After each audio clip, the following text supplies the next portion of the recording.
Okay, good evening, councillors. The witching hour is upon us, 6:30. So welcome to this evening's Overview and Scrutiny Committee meeting. As you'll see, we have a rather full agenda, so we could well be in for the long haul, which you can obviously all look forward to. So I have had something to eat before I came out. So, first item on the agenda, minutes. Do I have your authorisation to sign the minutes of the meeting held on the 23rd of January this year as a correct record of those proceedings? Move, Chair. Thank you.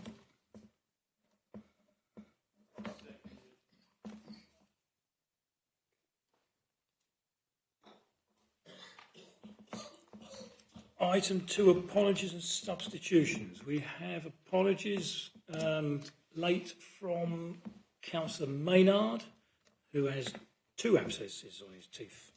So he's swollen up and can't speak, which in some ways is probably could well be a bonus, but not if you're dealing with it. So he has been substituted with Councillor Mrs Barnes. Councillor Mooney, I believe, had an operation last week, so is obviously recovering. And Jimmy Carroll, he may well arrive, or he may well not. He's offered apologies, right? So Jimmy has offered apologies as well. That's good. So that's everybody, isn't it? Yep. Additional agenda items, there are none. Disclosure of interest, there may be some. Councillor Courtell. I have 2 disclosures of interest, Chair. The first is under agenda item 7, the revenue budget and capital programme monitoring. One of the lines in it is concerning the housing company, and I'm a director of the Rother District Council Housing Company Limited. The second concerns agenda item 10, the Bexhill Town Centre Conservation Area Task and Finish Group report. I'm a resident of the conservation area, so they're both non-pecuniary interests. Okay, thank you. Councillor Clark? I'm also a director of the housing company. Yep. Councillor Barnes? Although it's a very indirect interest, I think when we're talking about health and well-being, parish councils are mentioned. I'm the chairman of Etchingham Parish Council. Possibly a bit tenuous. I'm chairman of Blaydon Parish Council, but we are. And Councillor Field? Yes, thank you. Agenda item 8 talks about civil parking enforcement, etc., and on-street parking. I'm a member of the County Council's Planning Committee, where traffic regulation orders are resolved if there are objections to them, which there are likely to be following the recent review. The interest is not prejudicial. Okay. Ready? Yep. Right. Item 5, annual report of the Rother Community Safety Partnership. We have Carol Studley online, and now Chief Inspector. Chief Inspector Mendes from Sussex Police as well. Who wants to kick off? Carol? And you're both on mute, just in case you're...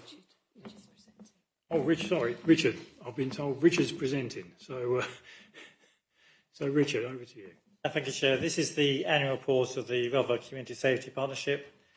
The report in paragraph 6 sets out the Hastings and Rother Partnership Board priorities, which were making the streets and businesses safer by tackling street-related crime and ASB, protecting vulnerable people, and identifying those at risk of harm.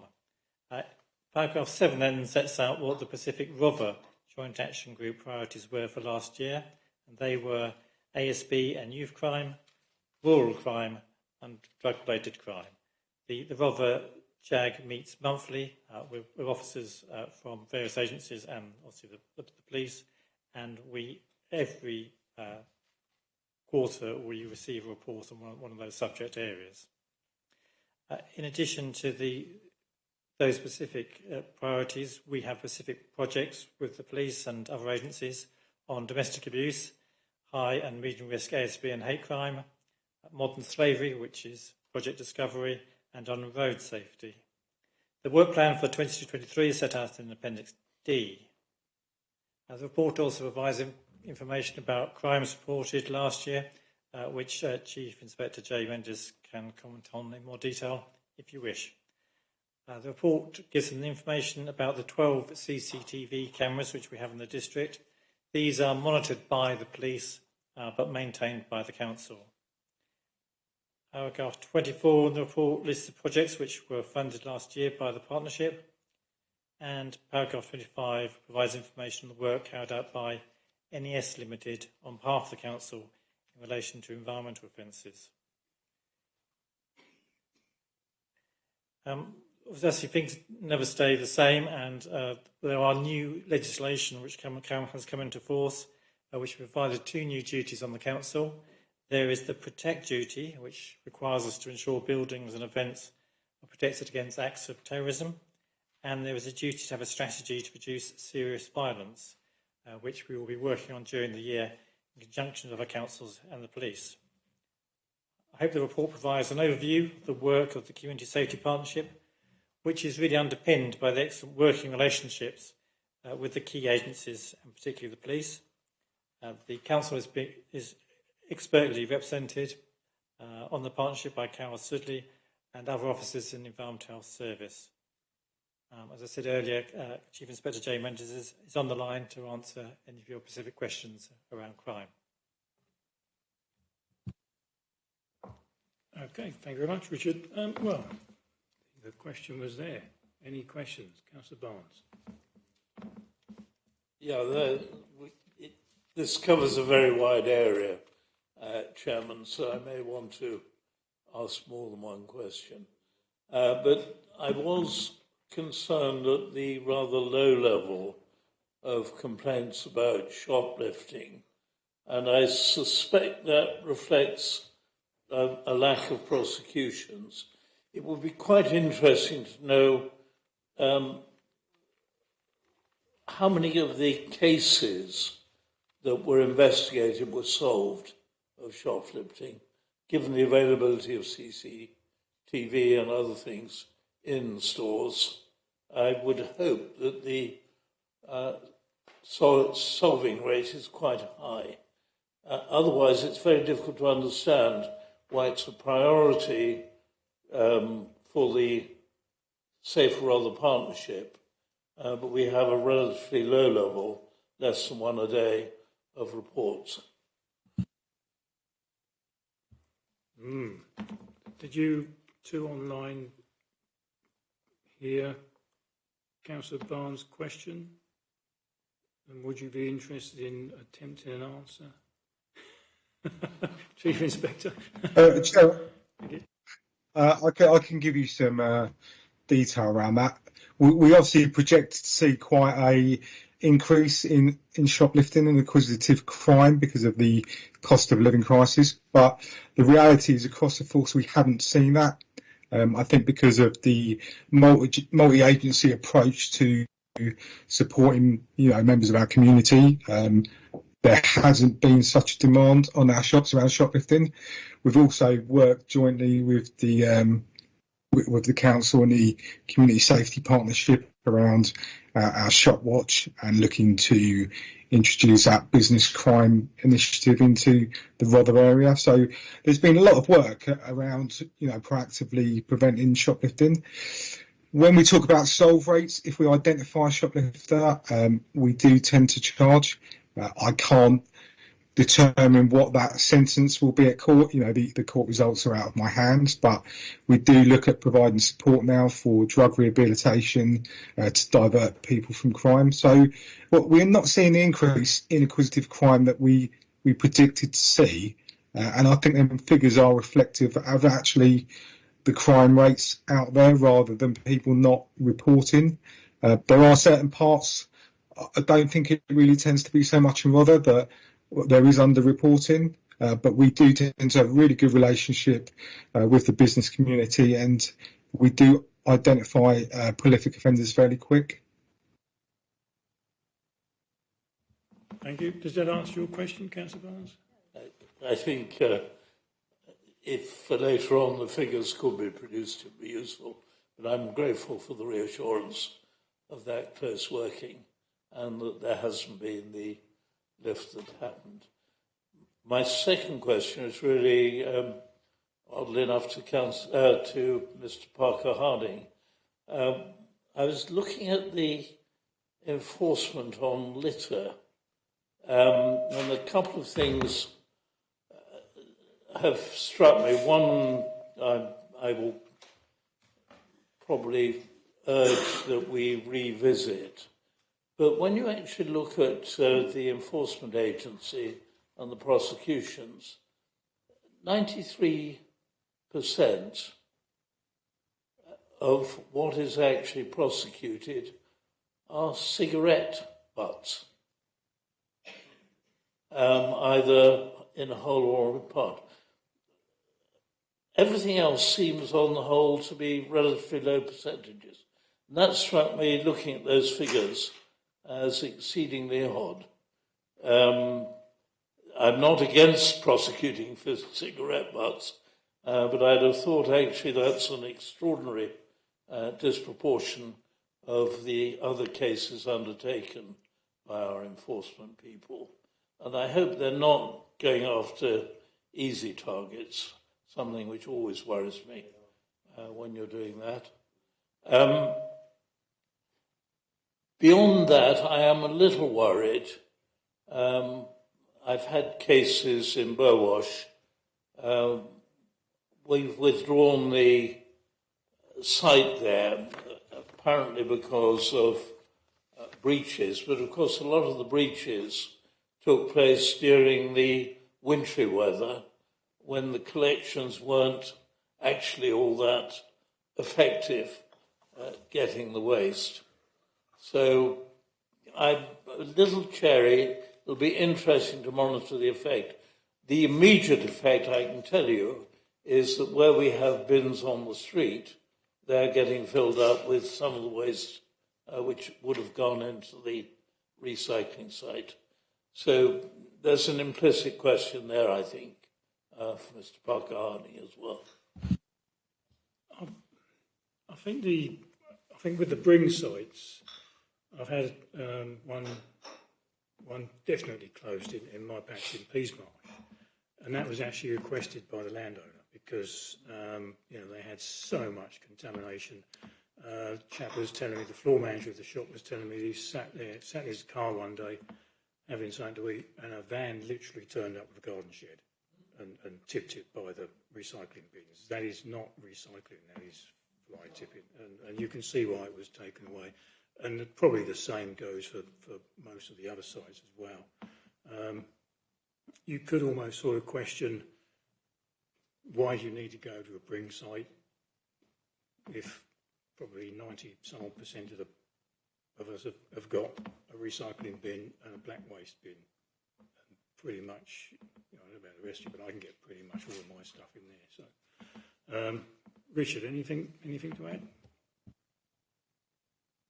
With respect to the number of FENs which are issued for people dropping cigarette butts, these figures did surprise me, but I suppose looking back on it, when we first started the agreement with NES, they did tell us that 85% of their fixed monthly notices would be for cigarette butts.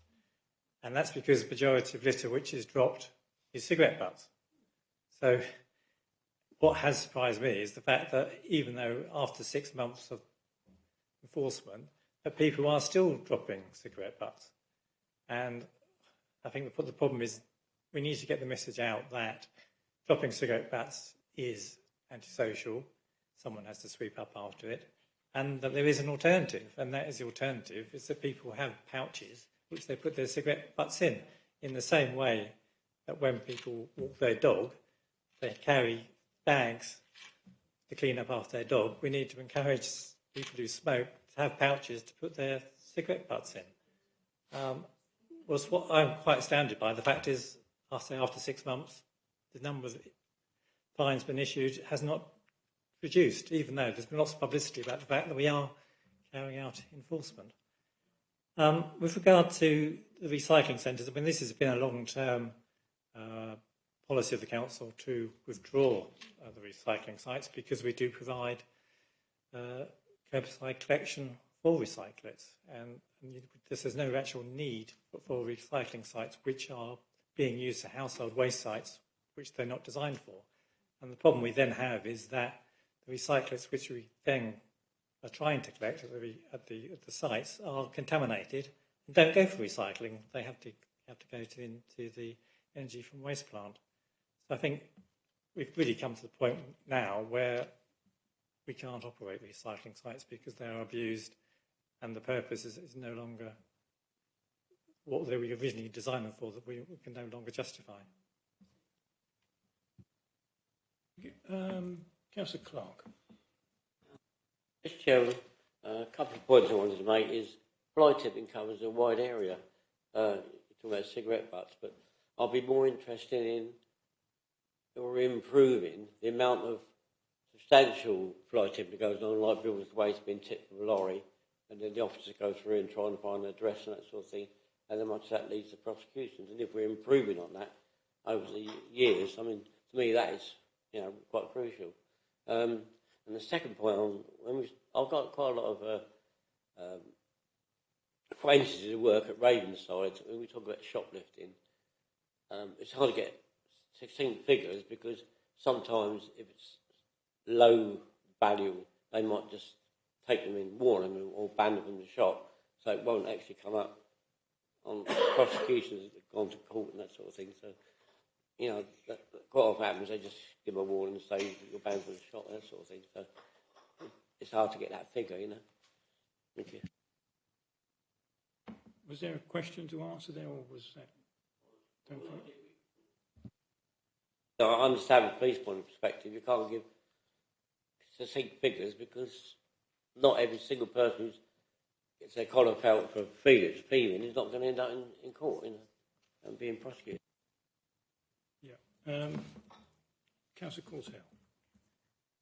Thank you, Chair. First of all, I'd like to say I'm most impressed with the range of issues being addressed in this report. On the for collections for the NES work on which has 85, which should have 85% cigarette butts and has 93. I'd like to say that what my residents are particularly upset about is the level of the fine. They can understand that a fine has been introduced, but £150 for a cigarette butt does seem excessive, and I think it's something which we should review when we have an opportunity to do so. The main thing I wanted to talk about was about what happened a decade ago. We had a PCSO dedicated to Bexhill Central who had the freedom to get to know various groups in the town, including those on the fringe of antisocial behaviour. If there was an incident, he had a pretty good idea of where to search to try and resolve it. This was a very helpful intelligence system has unfortunately been abolished, and the PCSO who left that job informed me that he was instructed to only respond to incidents.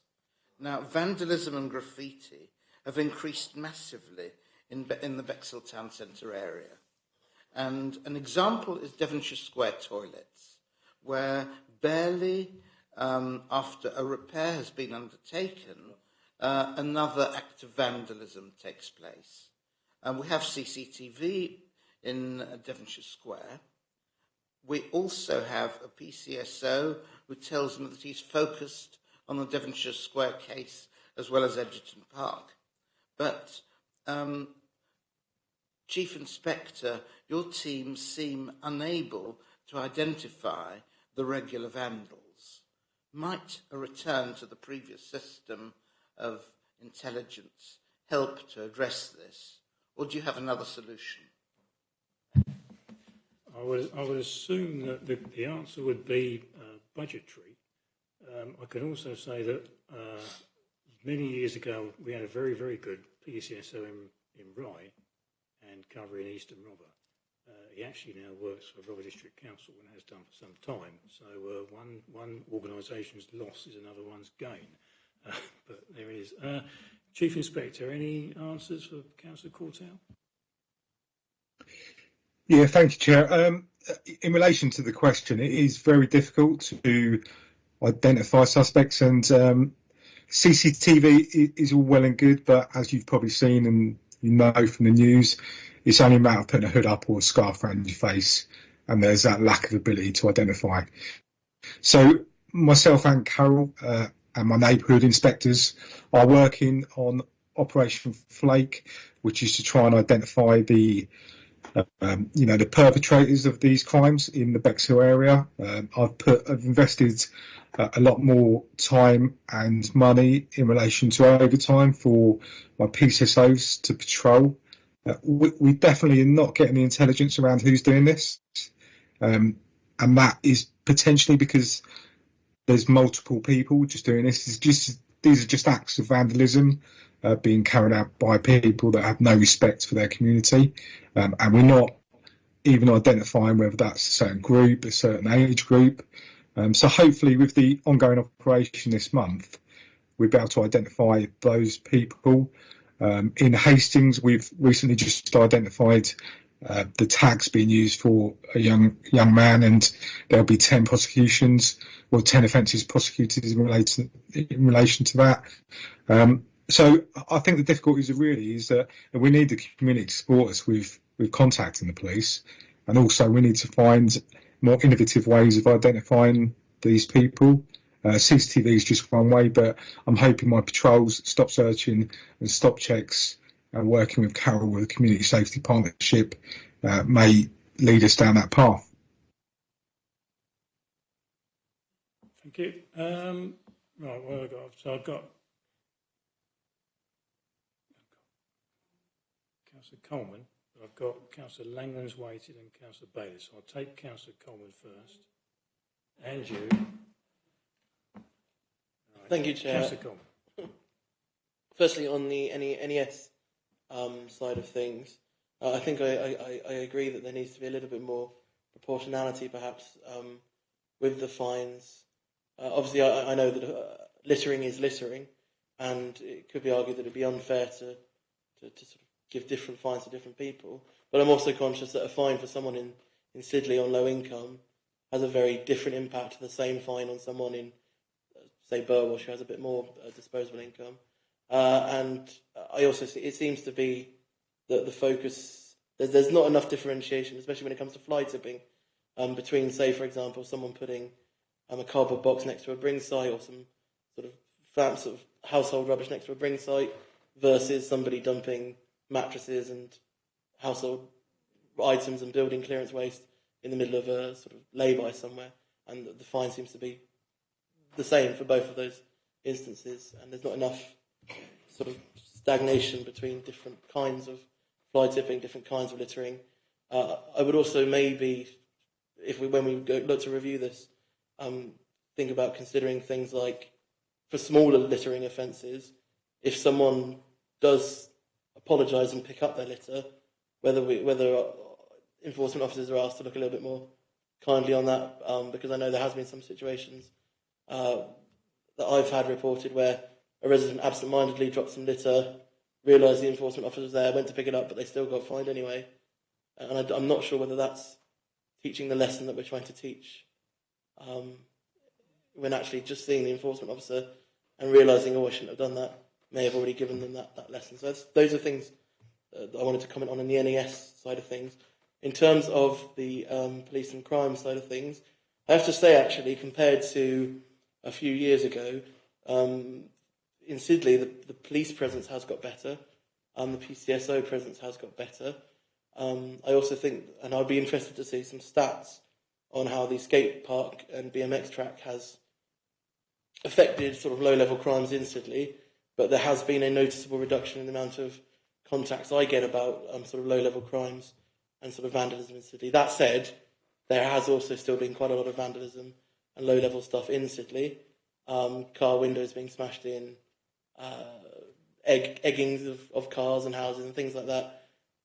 And from what I'm getting from my residents is there's no point reporting it to the police because the police don't investigate these crimes, and so there's no point reporting them. Obviously, I tell them you need to report them. It adds to the database, it adds to the figures, it adds to the sort of distribution of resources and all of that stuff.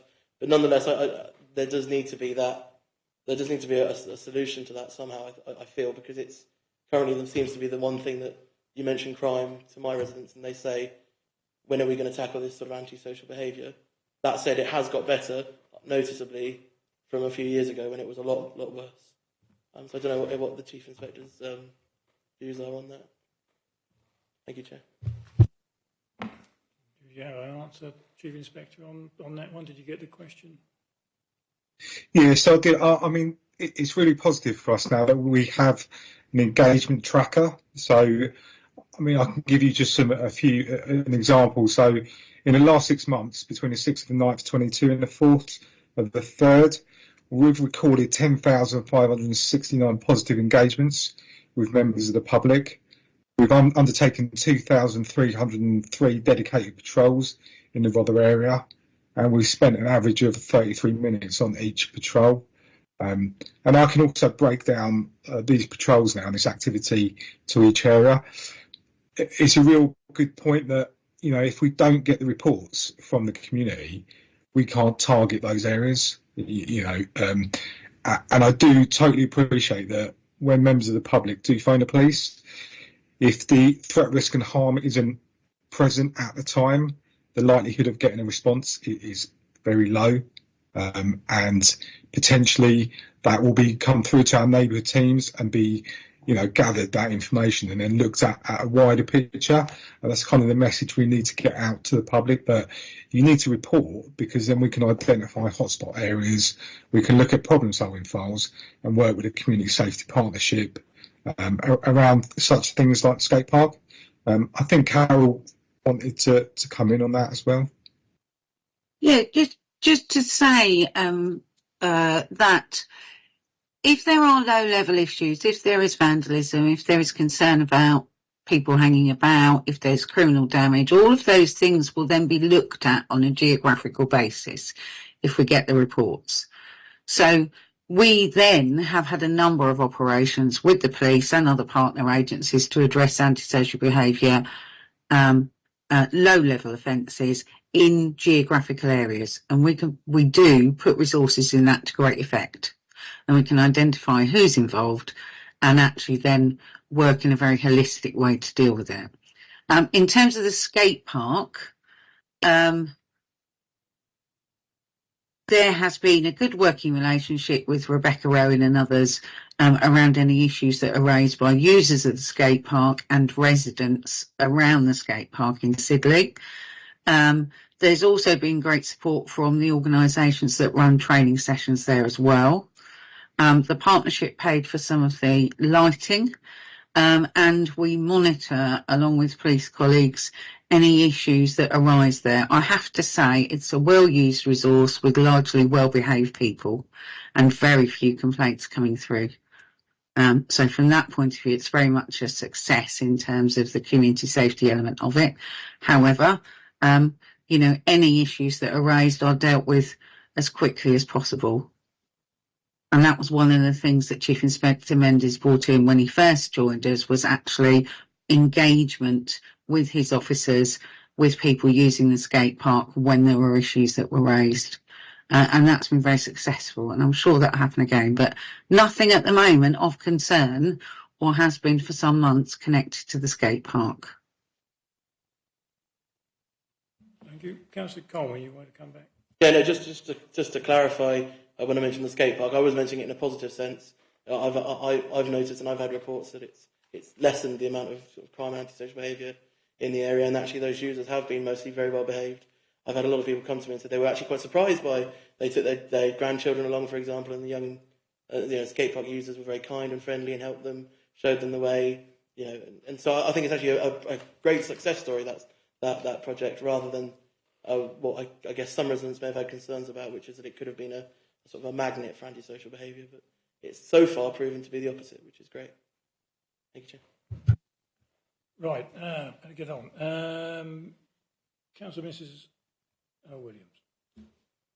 It's gone by a bit, the bit that I was going to say, but I had a resident that actually write to me and say that she was very concerned about the level of fines for a small items such as dropping a cigarette butt, and that she thought I should take it up. And I'm afraid that I think if you start at the small things, then it's much easier to control the bigger ones, because if you start saying, oh, well, that's not so bad, it's just a cigarette butt, it's still litter.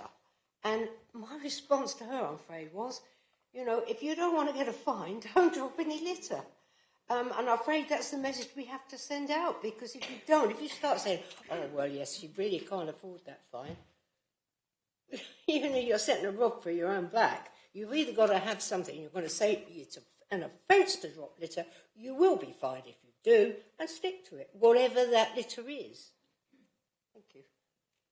Thank you. Yeah, I think that to sort of some degree, I think when we first started, there could have been some element of education, if you like, to the sort of business community, mainly sort of shops and that, who, you know, putting their cardboard and taking it home or taking it somewhere and then getting collared for not having a waste transfer licence, when they wouldn't know if they should have one or not. So perhaps a bit of sort of education, light touch to start with, might have saved us the bad publicity of BBC and ITV and Jeremy Vine's show and everything else. So we won't mention too much of that. So what do we got? I've got Councillor Bayliss in the room.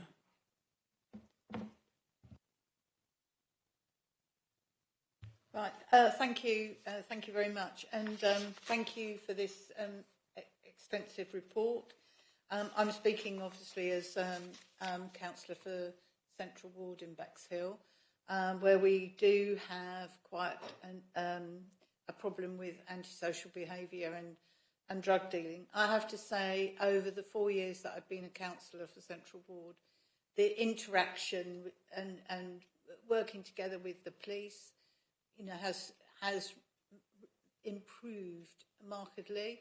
I now have a really good relationship with the community sergeant who covers the Bexhill area, and like Councillor Cortell, have met with the local PCSO. It was in relation to the sort of damage that's the criminal damage, and especially to our toilets. I've been following that up quite extensively with the local police. I actually called in one evening after a report and spoke to one of our contractors who was doing some repairs in there, and they had some quite useful intelligence about who was committing these crimes. Now, I immediately phoned the PCSO and, you know, gave them the information. But I understand that we're going to have a roundtable meeting with our officers, with the local police, community police officers. But I would sort of suggest that maybe we get our contractors involved in that meeting, because I think you'll find that they actually have sort of quite a good idea about, or can provide descriptions of the young people that are hanging around the toilets when they go to close them up in the early evening. But unfortunately, nobody's really sort of quizzed them on what they've seen or what they know about. It tends to be that the following day there's damage discovered. That's reported then through our sort of contract compliance officers, and they may be sort of left out of the loop, I don't know, but they certainly weren't, you know, reporting it via or what they knew about who was hanging around the toilets. So I would suggest that if we do that roundtable thing, that we make sure that we include them. And Councillor Cortell, I when I last spoke to the officer, he said the police sergeant, he said he'd seen 3 instances of damage occurring where you could clearly see the person who was perpetrating the damage, but they had their hood up. There was absolutely no way you could make a positive identification. So that was. So as I say, that's very disappointing. But you know, I think eventually these people will be caught. I'm absolutely convinced of that. So I'd like to thank Chief Inspector Mendes about and commend the improvements in the service. In relation to the NES, I have a lot of sympathy with the comment that you made, Councillor Osborne, about right at the beginning. I think it would have been. I think I anticipated that maybe there'd be a bit more warnings given and before people were issued with fines. But I have to say that Central Ward is just a lot cleaner than it's ever been, ever, in that I can remember. It's, you know, the amount of litter in Sackville Road. I mean, it's been ankle deep in, you know.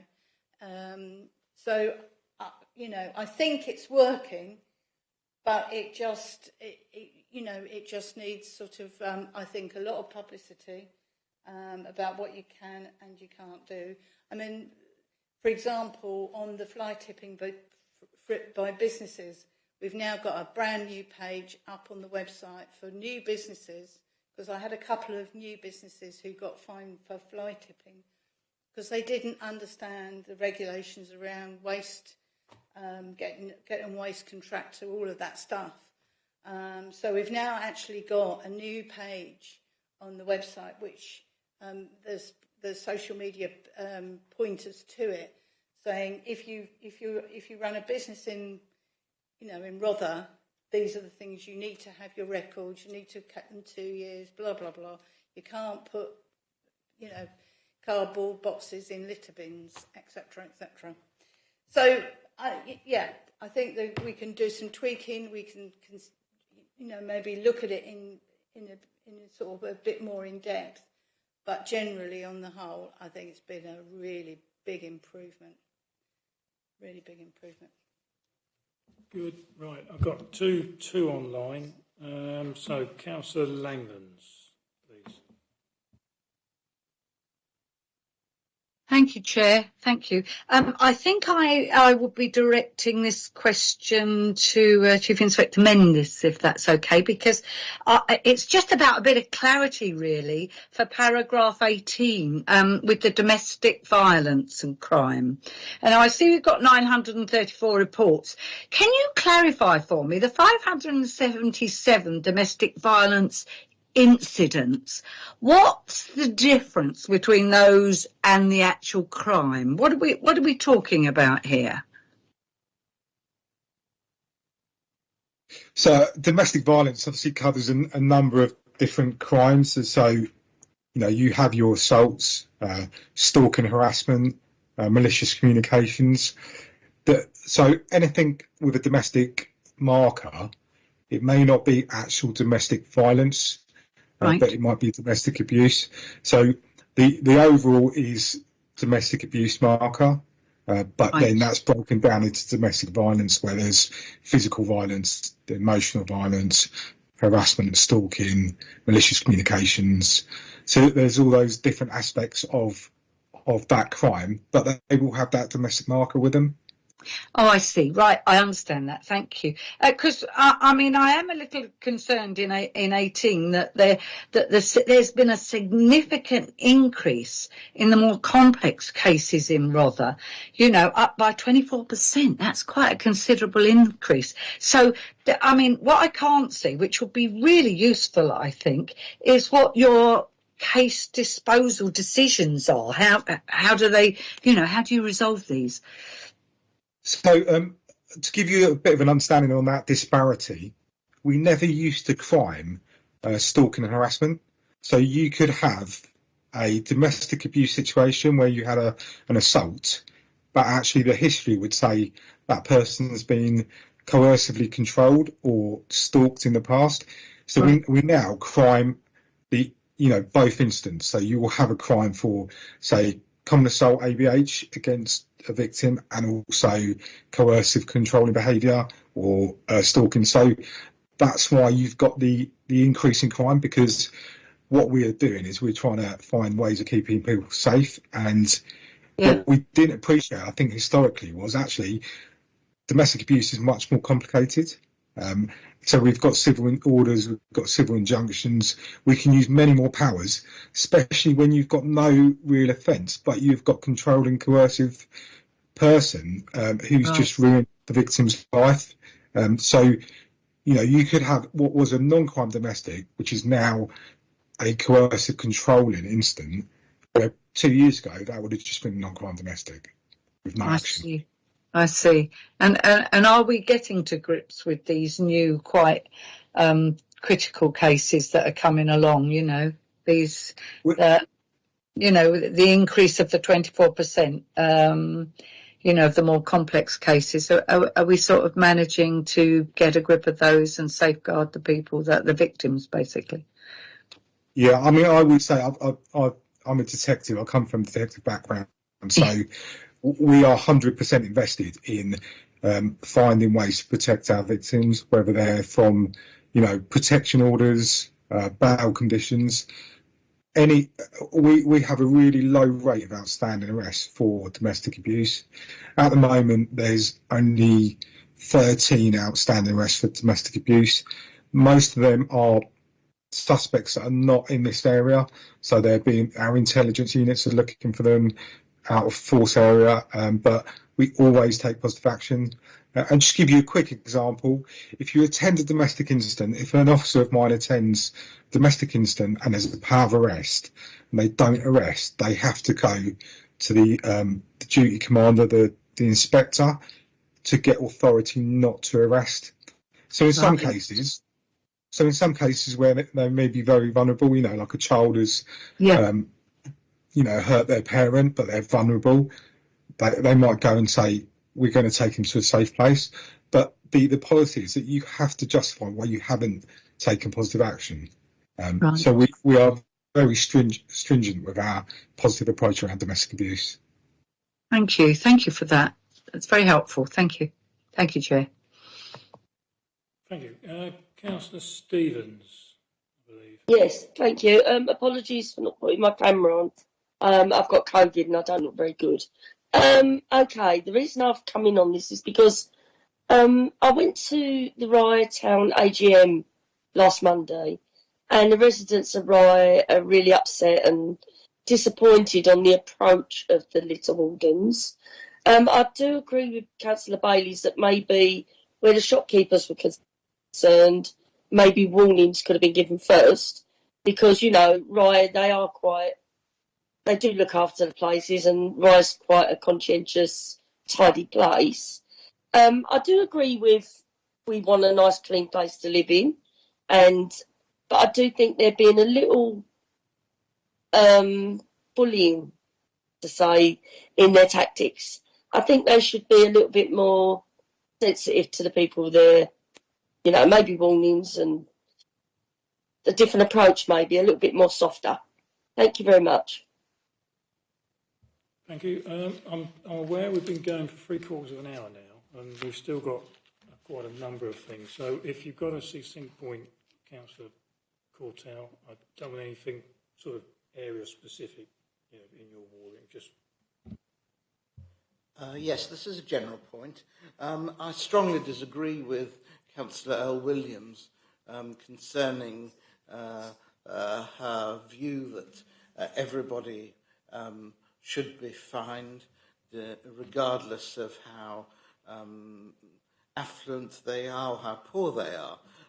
In agenda item 11 tonight, the anti-poverty recommendation, we've got the socio-economic duty, and I greatly look forward to that being carried by this council. And that could mean that in the case of fines, we introduce a sliding scale which is income related. It happens in the courts. It happens in the magistrates' courts, where someone who is convicted has to fill out a form declaring their income, and the fine is proportionate. And I can see no difficulty in having some system like that to safeguard people who are very, very heavily penalised by a £150 fine. Thank you. Right, what I need now, we've got an officer recommendation here.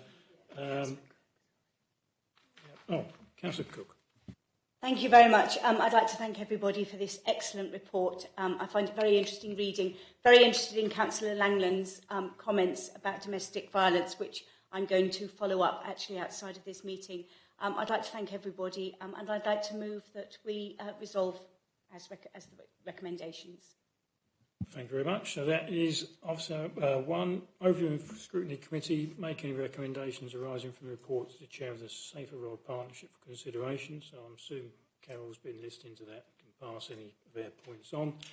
The Council's work in relation to antisocial behaviour, crime reduction and community safety being noted, and possible impact of serious violence duty and protect duty being noted. Have a seconder for that? Councillor Gray, thank you very much. All those in favour? Carried unanimously. Thank you very much. Thank you very much, Chief Inspector. Thank you very much, Carol. Enjoy the rest of your evening. Thank you, Chair. Thank you. You as well, Richard. Enjoy the rest. Item 6, Performance Report, third quarter 2022-23, pages 17 to 26.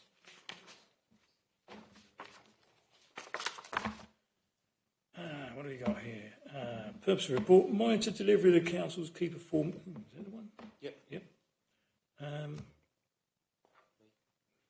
Ben. Thank you, Chairman. This is the report of the third quarter performance against the KPI set as determined last year.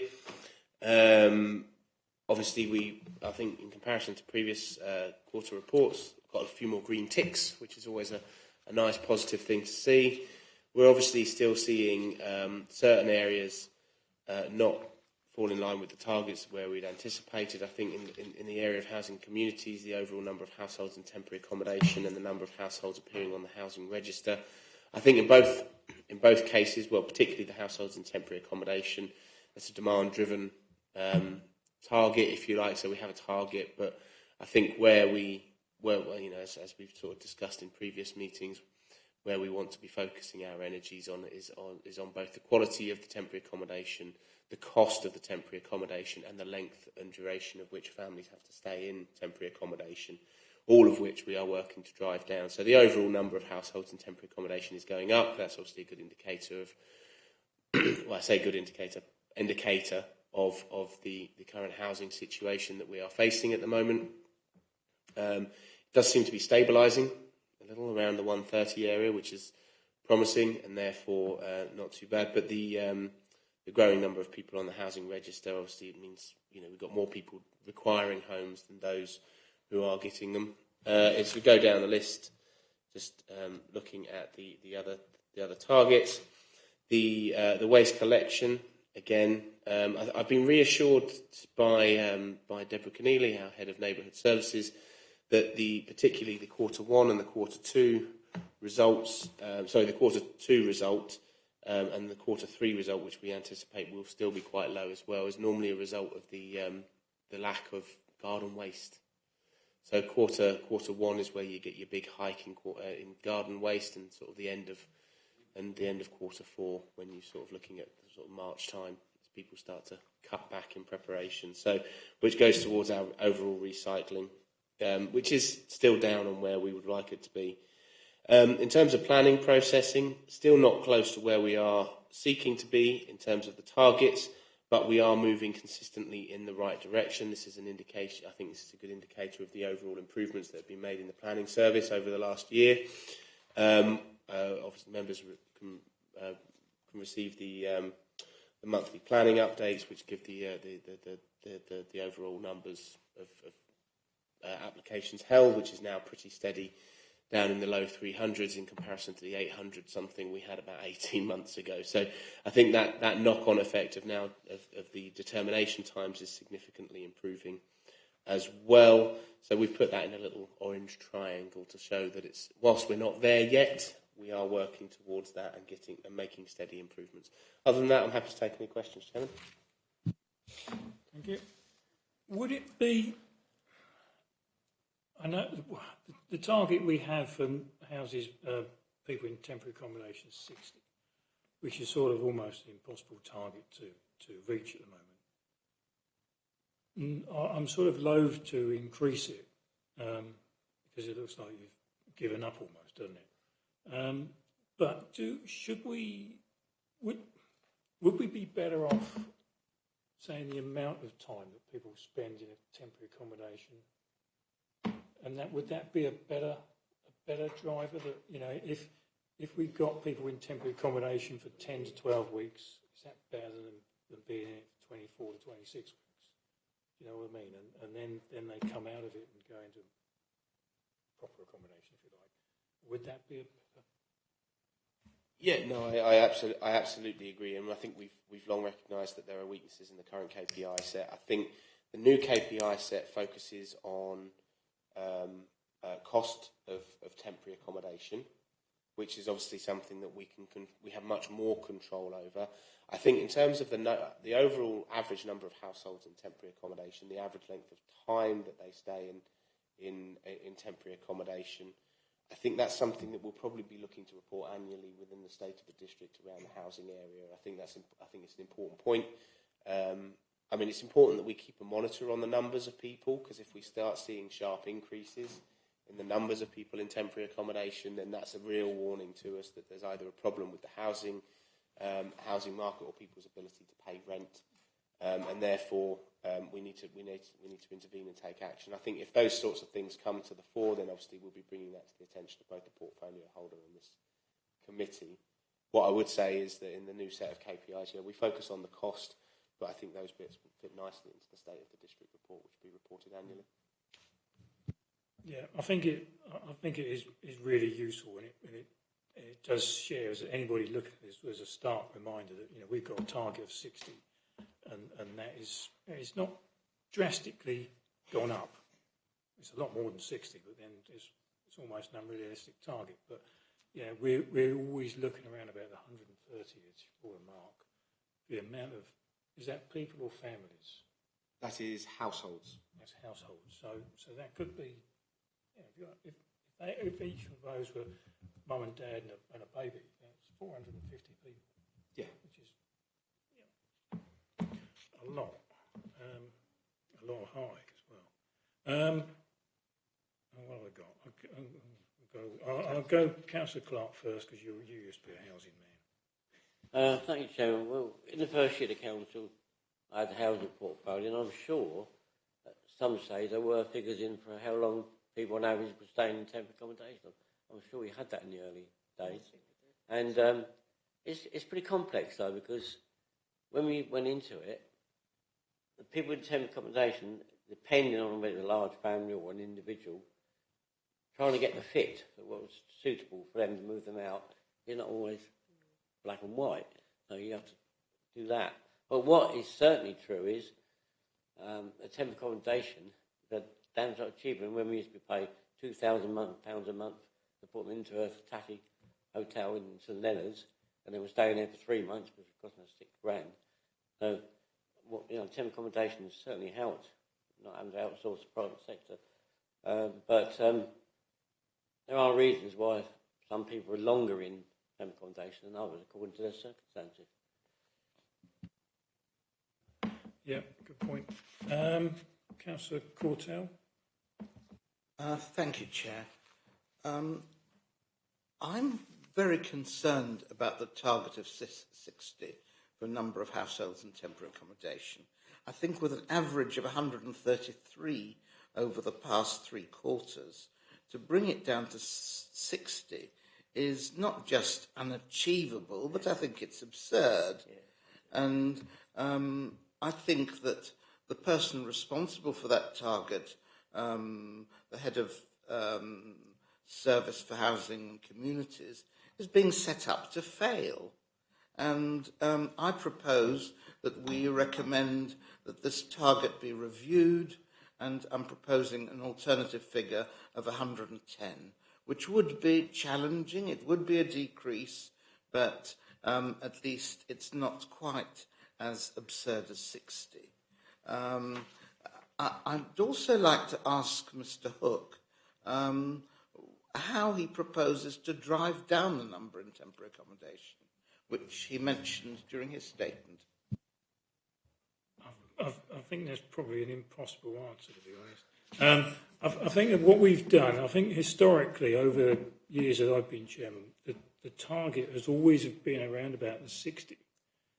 And I think that was basically for budget setting.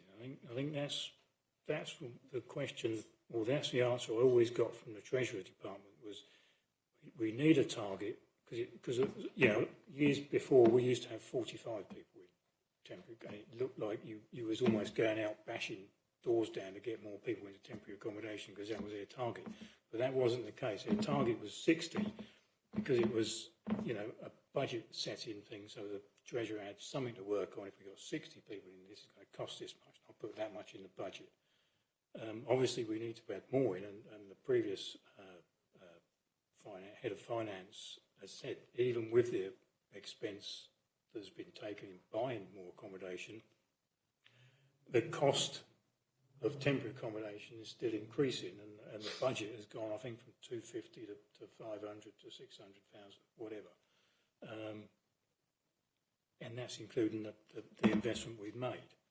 So whether that's a thing, Lauren, do you have a view? Thank you, Chair.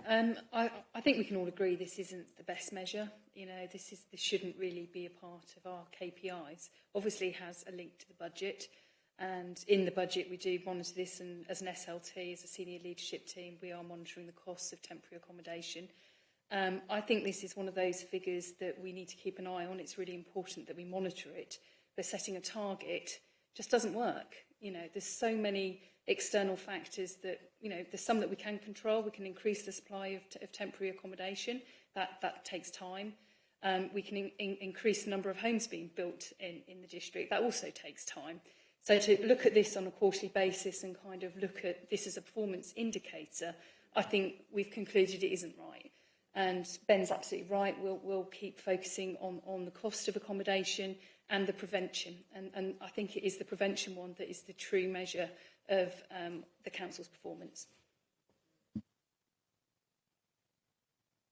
I'm very pleased to hear what the Deputy Chief Executive has just said, and I'd like to suggest in that case that rather than making it a target, it's just reported in the KPIs, but without by removing that figure of 60.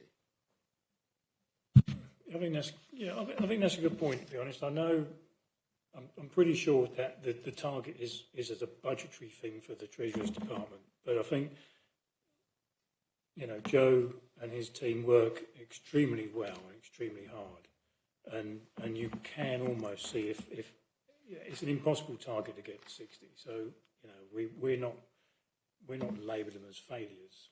We're obviously not, but it looks like they're going to miss, doesn't it, when they're not.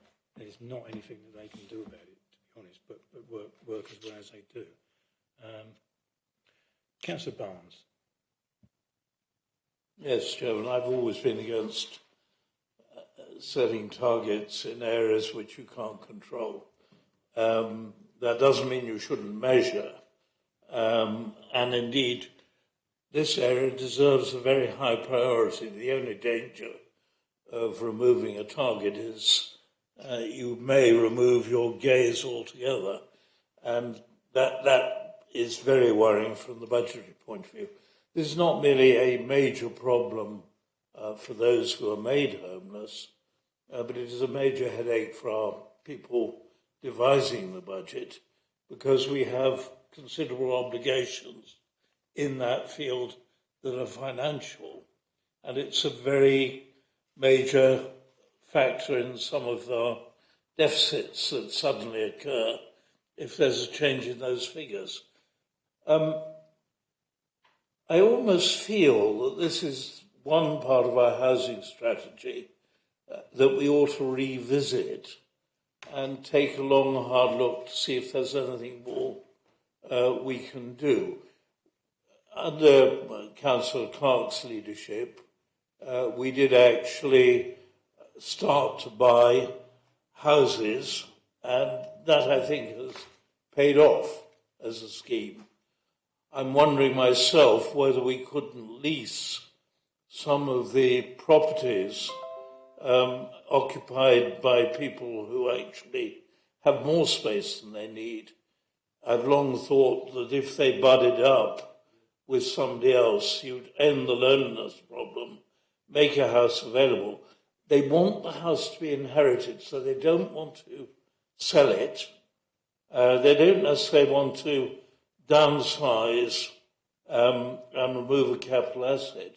But if we had a scheme which allowed you to lease those houses for temporary accommodation, we might meet more than one goal. So there's a whole area here which I think needs to be looked at and separated from the success story, which is the people who are on the streets, who we are housing extremely successfully. That's the reason why, in a way, I wanted to break the housing strategy up, because they're areas we're delivering very successfully. They're areas where we haven't yet cracked the problem. And that's why I think, in a sense, having a fresh look, very much more tightly focused. The other thing we ought to be measuring, and could be measured apart from cost, is, of course, are we actually meeting our statutory obligation to devise housing plans for those who are going to be made homeless? That is a genuine performance measure. I imagine we are meeting it, but we honestly don't know. So there are performance measures around here which would be worth measuring, because they genuinely are things that we do control and should be doing. But I agree with Councillor Cortell, but not just massaging the figures. We really do need, I think, to say, no, this is not where we set an abstruse target, but we do need to take another policy look to see if there's more we could actually be doing. Got that? Notes made. Councillor Coleman, can you turn your machine off, Councillor Barnes? Thank you, Chair. I agree. I think that this temporary accommodation could be something that is reviewed, and I think it's definitely a challenge for the next administration, whatever that is, in the next term, to look at temporary accommodation, because it certainly seems that however fast Joe and his team run at trying to tackle this problem, it runs away just that little bit faster.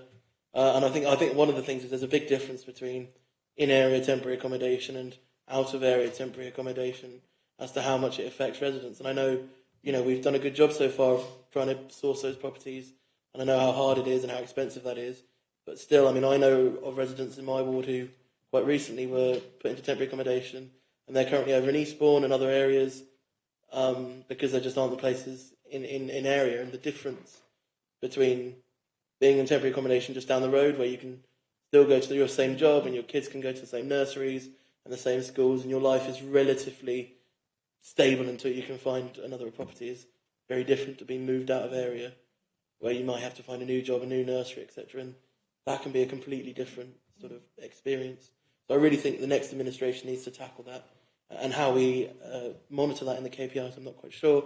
I do think that if we are going to make any suggestions or recommendations for changing those, that Joe and his team should be consulted on that first, because I presume these targets are set in consultation with the officers and that, to make sure that it's something that's helpful to them.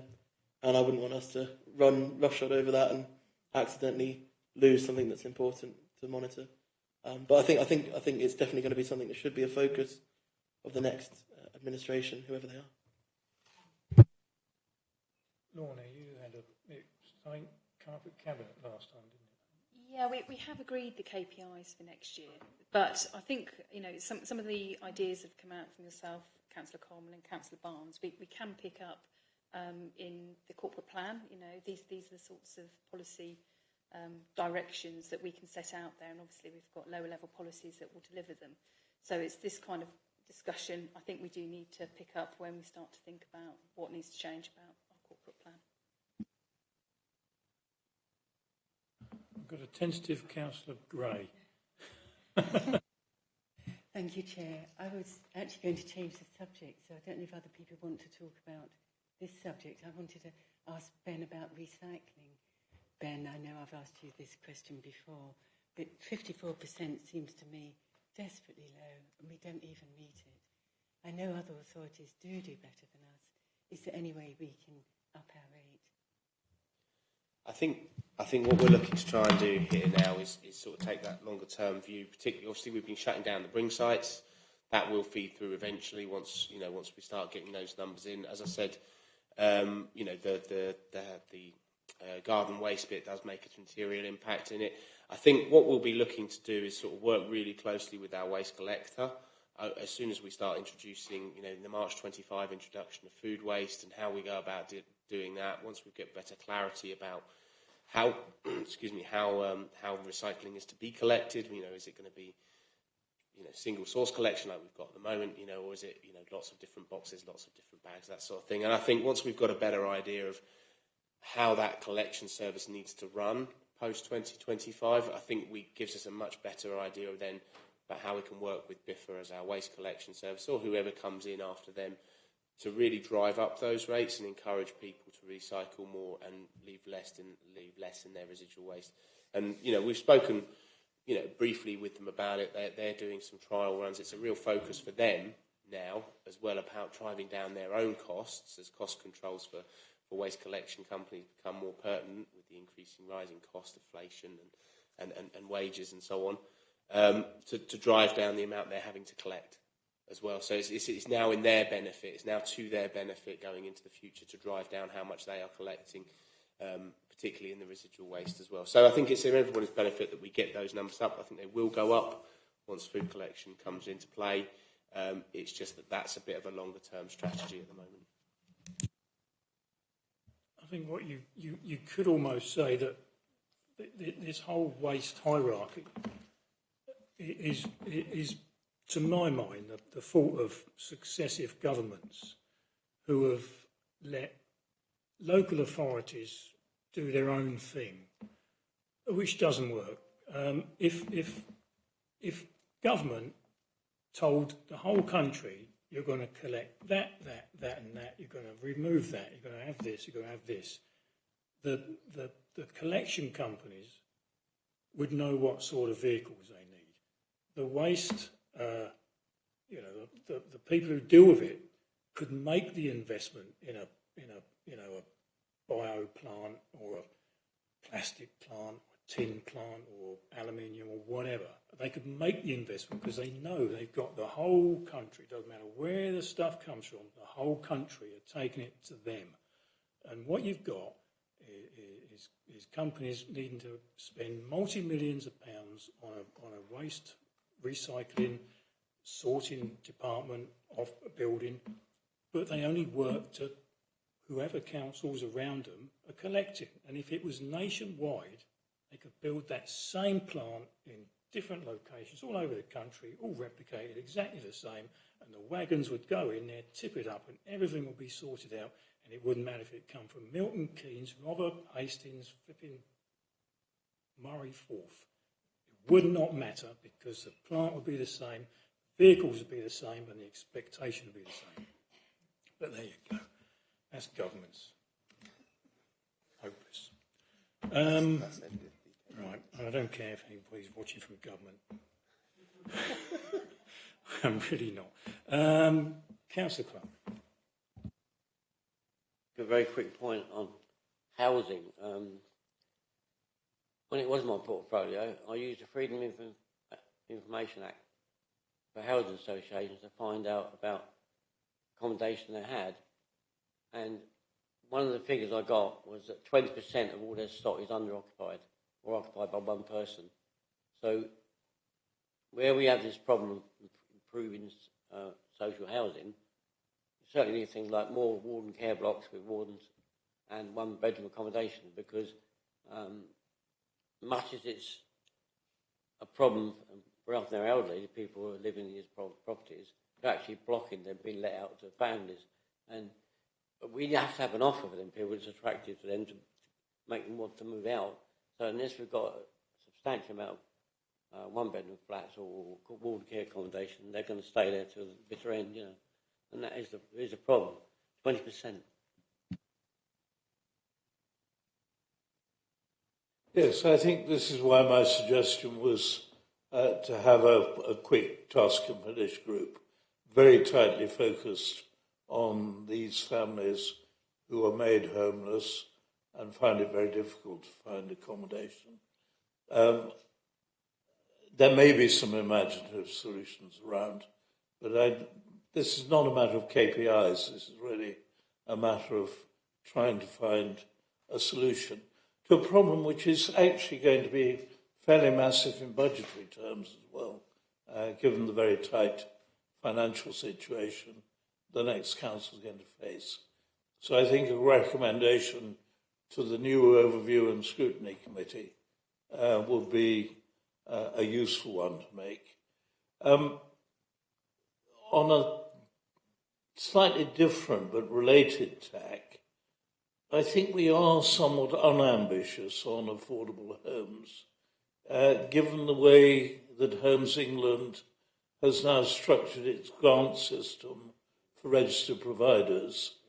And there I think we've measured our target historically on what we know is going to be delivered in the course of the year. I think that's a target, now that we have a policy instrument, that we ought to make a bit more of a stretch target. So that's one that I think is within our control, which wasn't when we were simply reliant on developers and the 40%, and they all paid tricks with viability. But now we've got Homes England on side and registered providers. That's one we really could deliver a bit more on, and probably should. Yeah, I was just going to say, I mean, I think, again, this is one of those targets which is probably better monitored annually rather than quarterly. I think it's, you're right, we want to push the delivery of affordable homes up. We do sort of set it on what we know is coming forward, but then fundamentally it sort of takes 3 years, 3 years from planning to delivery of the first house to get sites underway, and therefore it's hard for us to sort of say, oh, you know, we think we're going to be 200 when we know in reality there's only going to be 160, and that figure is very unlikely to change unless there's sort of a swoop in from an RP to pick up a site that's just been built or something like that. Very happy we move to annual targets and indeed look to an increasing target rather than an immediate jump. But it seems to me this one needs to be a priority for the new council. Yep, I wouldn't disagree. Councillor Cook. Thank you. Sorry, going back to waste collection, I'd like to think that education and responsible packaging is actually partially responsible for the reduction in this. What my main concern is, having removed the bring sites, when a local temporary event is going on in our towns and villages, and people have in the past probably taken all their empty bottles or boxes and things and taken them to the bring sites. I wonder if there's any possibility that the council could consider hiring out temporary event collection. I know there was an event down on Hastings Beach last summer, and they had lots of cardboard litter bins all the way along the beach. And I wondered if that might be something. There would obviously need to be a charge as part of the temporary event. But, maybe if we could think about having some temporary sort of waste paper bins for people to put their Costa coffee cups or whatever, or their bottles, and then we could still then continue the education of responsible recycling. I am only because it's something that's come up this week in relation to your ward, councillor. I think the answer is yes. I mean, the problem being is that the small charge tends to be a lot bigger than what event organisers can facilitate, and we're not in a position to sort of supplement these anymore. In the past, we sort of, particularly the more attractive events, we sort of supplemented by saying, don't worry, we'll get the clear-up bill. And we're just not in a position to be able to do that anymore. I think what event organisers do try to do now is sort of arrange their own sort of collections and street cleansing after they've had it and things like that. And so, for example, we are then in a position to help facilitate removal of those. So if they're able to put them out and provide specific pickup points, it's much cheaper then for us to come and collect it, knowing that they're in a specific place, rather than having overflowing litter bins and litter all over the floor and all that. So yeah, I think it's down to the event organisers to work with us to do that, but we do try our best to work with them to make those things happen for them. Councillor Mrs Barnes, are you going to move the recommendation? No, I was just going to come back again on... I'm sorry, I'll be quick. There's a very interesting thing about what happens on curbside collections, actually in the report, which is that householders can just use as many bags as they like and leave them alongside the dustbins. Is this fact generally known by the public? Because it came up as a subject at Parish Council last week, and they didn't appear to know, what you do with surplus recycling if there's a curbside collection. And my second thing, I'll make it even quicker, Chairman. My sister-in-law, who lives, I think, in wherever Dalhampton is, Devon, or no, Dorset, has one of these extraordinary things in her kitchen, which is that every single bit of refuse goes into a different bin, and the penalties for getting it wrong are swinging. So you have to be careful that you know exactly where you're going to put your little bit of aluminium back plastic or your bit of paper which has got grease on it or whatever. You have to have so many different containers actually in the house while you're collecting it. And she regards it as a complete nightmare. I just hope we don't ever go down that way. Sorry, just on the two, yeah, it only relates to recycling. You can't leave residual waste outside of the bag, but if you have additional recycling that doesn't fit in your bin, as long as it's appropriately stored next to the bin and obvious, then you can leave that outside with the bin ready for collection. Can't you leave it out overnight? So the other thing to say is the collection method we prefer the single point collection. It works for us. I think that if we're to move away, it'll be because it's mandated through the Environment Act and the implementation process of that. So, can I just ask how my second part of that question, which was, how are the public to know that they can do that?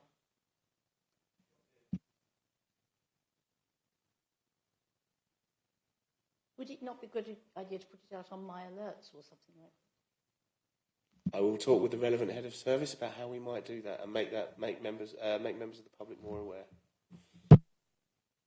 Councillor Coleman, are you going to move the recommendation? I shall move it after making this a very quick point, Chair, which was just in relation to what Councillor Cook said.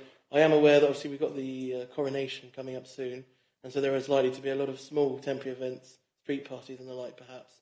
Is there any facility within any of the grants that are floating around to do with that particular event that we could maybe help people with their litter disposal? Because I imagine there'll be a lot of people who have never held a temporary event before, who will be suddenly faced with a street full of litter. And after that, I move the report. Thanks, Chair. I don't know, but I will come back to you on that. Councillor Cortell, are you seconding the report? I was hoping to make one more point, which has not been made so far. Thank you. My concern is one of process, about how these particular KPIs this year have been reached. We when this came to the last Overview and Scrutiny Committee, we lacked an historical dimension.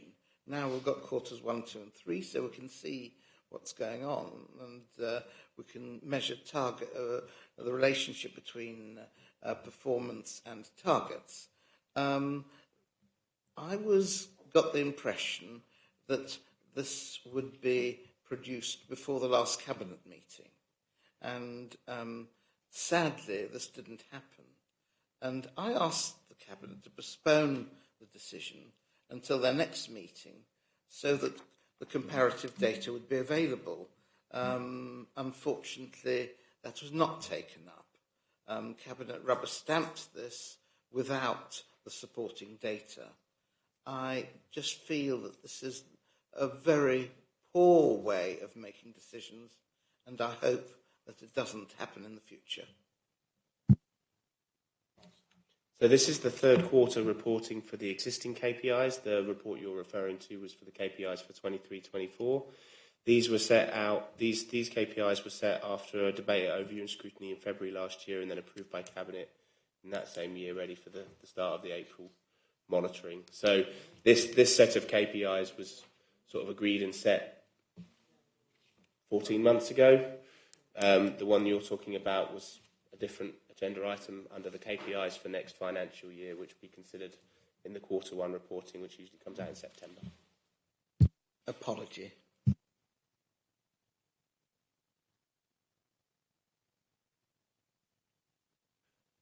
So it's resolved that this committee consider these findings and recommend any actions to Cabinet as necessary. I think we've done that. Yep.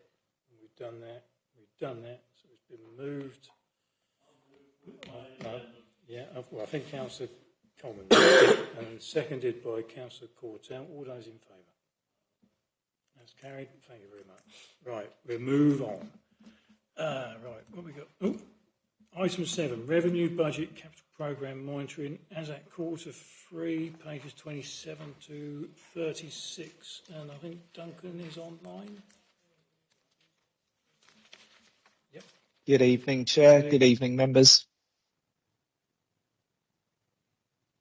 Thank you. Can you hear me okay? Yes, we can. Brilliant. I'll just give you a very brief run through the report, Chair, if that's okay, and then I'm happy to take any questions. But the paper in front of you represents the budget monitoring for quarter 3, and it covers the period up to the end of December 2022 for revenue and capital. So just in terms of the revenue position, the overall forecast we're making for the year end is slightly lower than the original budgets by around 133,000, and there's a summary of the variances provided for you within Appendix A. I think the important point to note is that although that forecast is slightly lower than previous, we're still looking to draw down just over £3 million of reserves. So in terms of balancing the medium-term financial position, we still need to keep that focus on reserves so that we're not, on savings, so that we're not relying on reserves to prop up the budget. It's paragraphs 3 to 13 within the report that cover the main variances by service area. Councillor Courtell did email me a question regarding the variances on the resources portfolio earlier today, which I've responded to in writing earlier this evening. So there is a response for that query. Just in terms of capital, there's a high-level update provided in paragraphs 14 to 20, and there's some updated scheme information within Appendix B for you. Just in terms of the collection fund, the collection rates are slightly down on the same period last year, but it's only 0.2%. So when I say slightly, it is very marginal. And the income is slightly lower, but again, that's only by 1%. If you look at the business rates collection, that still looks strange compared to previous years because of the ongoing COVID reliefs that were received in 2021.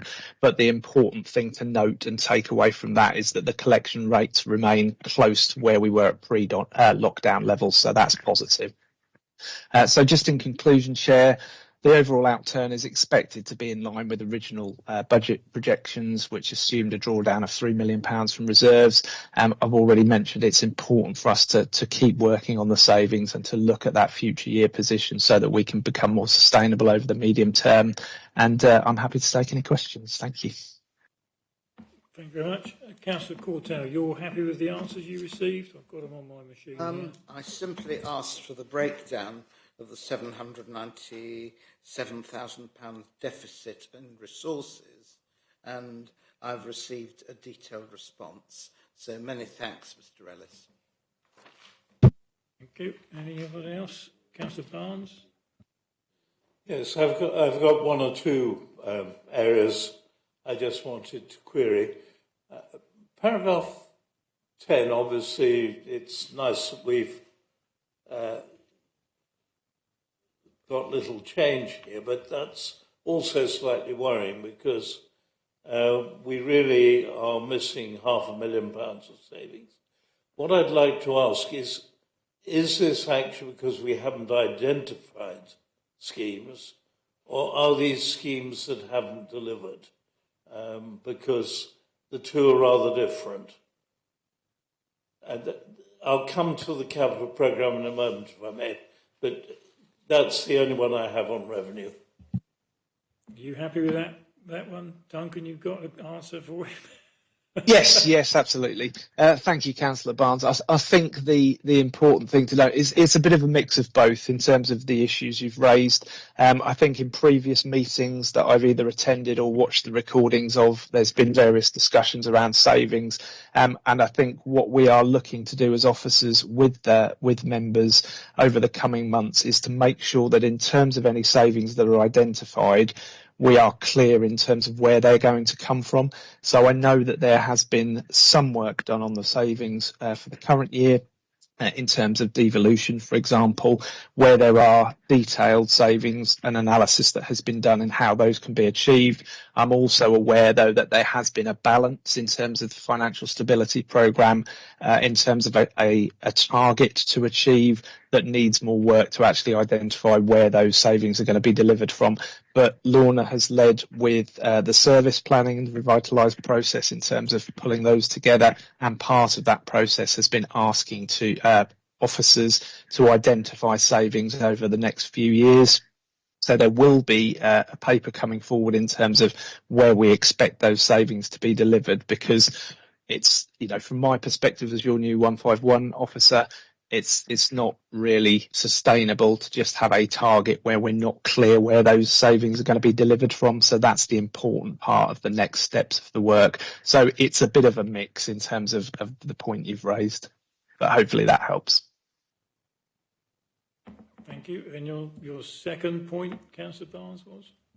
Yes, if I really we were talking about unrealistic targets earlier. If I'm really talking about unrealistic budgets, it's the capital budget. We actually revised it at the beginning of the year upwards, and yet we have singularly under-delivered. There may well be good reasons for that, but I actually suspect that we must have known when we revised the budget there was going to be considerable slippage. Actually, we've slipped by over 100 million on the figure, which just looks extraordinary. I think we're doing ourselves no service. I think we need to get this capital budget a lot more realistic and deliverable. I missed some detail, particularly around Barnhorn Road, which I think should actually be well underway by now and seems to have, for some reason, slipped. Is that because of planning? And then the other thing which really slightly, I think we need an update. Again, I'm not looking necessarily for it tonight, but I think it would be good to know where we've got on this fundamental review of capital schemes, because it's been talked about now for the best part of 5 months, we must actually know where we've got to, and at least to assess some of those schemes. So a bit more detail around that, either tonight or outside this meeting, would, I think, be very useful. Thank you very much. Yeah, thank you, Chair. Into the two parts of your question regarding Barnhorn Green, it's in the planning system. We were hoping that a report would be ready for March. It's not, so it will now have to wait until after the election. It would be inappropriate to bring a council scheme to planning committee during the pre-election period. So it will go to the first. We're hoping it ready for the first committee post-election. At which point we'll be able to determine the future of that scheme, and that'll be a decision for the new council.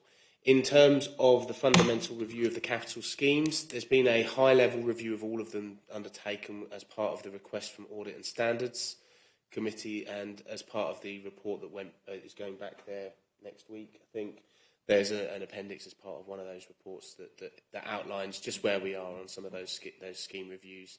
I think it's fair to say that it's, each scheme will need a much more detailed approach, and we'll need to bring those forward bit by bit. But I think it gives a reasonable explanation of what review has been taking place on those, just to give members a bit of comfort that we're not sort of progressing things without caution. Councillor Clark. Thank you, Chair. We keep going on about potential savings and where that might lie. No doubt you're having discussions with heads of services of maybe ways we can save money, but it's not going to be easy. And my biggest worry is I hope that potential staff redundancies are not going to be part of that possible savings scenario, because, we need every member of staff have got them. We've certainly got a lot less than we had years ago, and I hope that is not one of the areas you're looking at for savings. So I imagine heads of services are feeding you back information about ways we can save money, but it's not going to be easy, is it? No. Think in a word, no. You want an answer? Go on. So we have had a variety of options that have come forward from heads of service through this service planning process, and we're now going through those and assessing those ideas.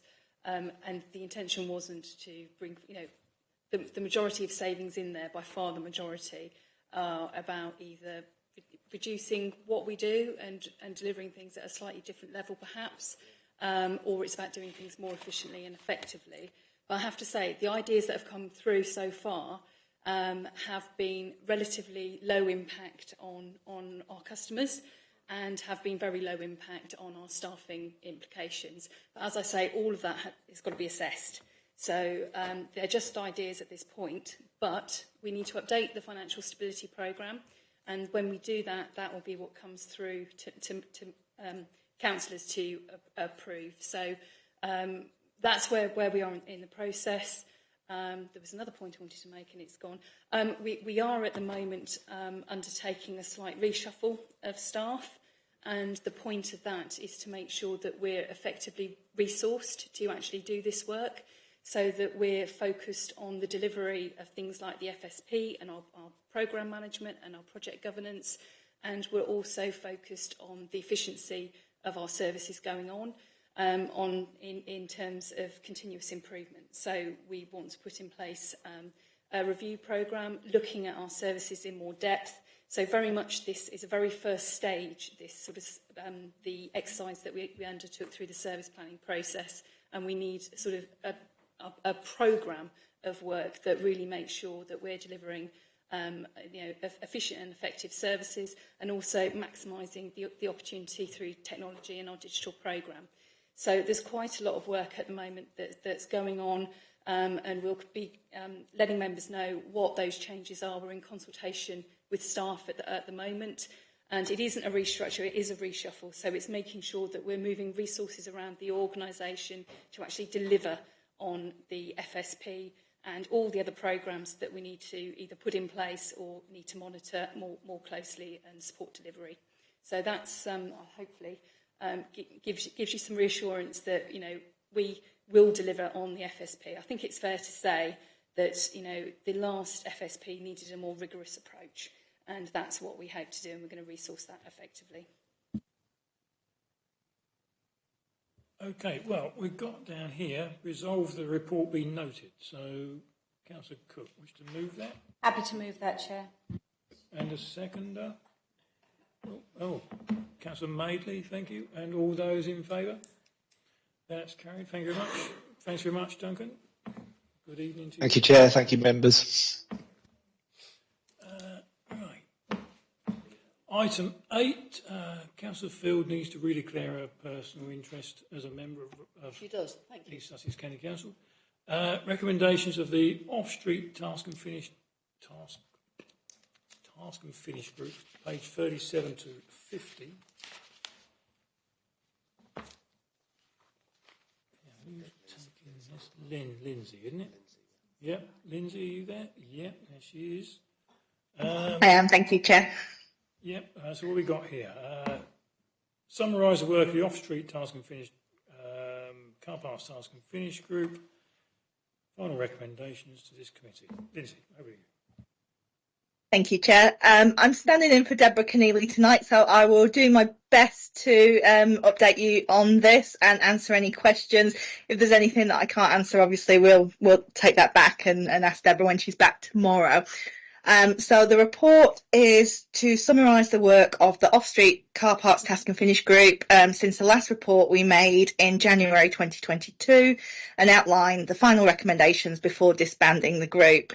The task and finish group was originally established to consider the changing use in car parks across both the summer and winter seasons following the introduction of civil parking enforcement in 2020 and to review any impact on our council-owned car parks and recommend any changes. The terms of the original task and finish group were met, but then the terms were amended to review two new topics, specifically usage of Manor Barn and Gardens car park following the installation of a payment machine where initially we had charges via Ringo only, and also to consider East Sussex County Council's response to the civil parking enforcement annual review. So within the report, paragraph 7 sets out the revenue from Manor Barn and Gardens car park, and it's agreed that the install of the machine has improved the service of customers to the car park and the machine is being well used. The income is at a good level.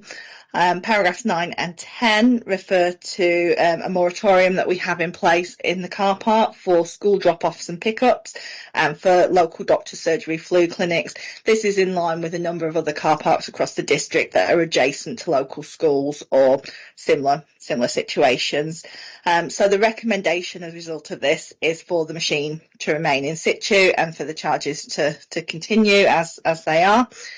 With regards to East Sussex County Council's annual review of the civil parking enforcement, paragraphs 11 and 12 set out the feedback the car park task and finish group gave in a letter to East Sussex County Council in March 2022 regarding the successful introduction of CPE and the suggestions as to the changes that the task and finish group would like to be considered.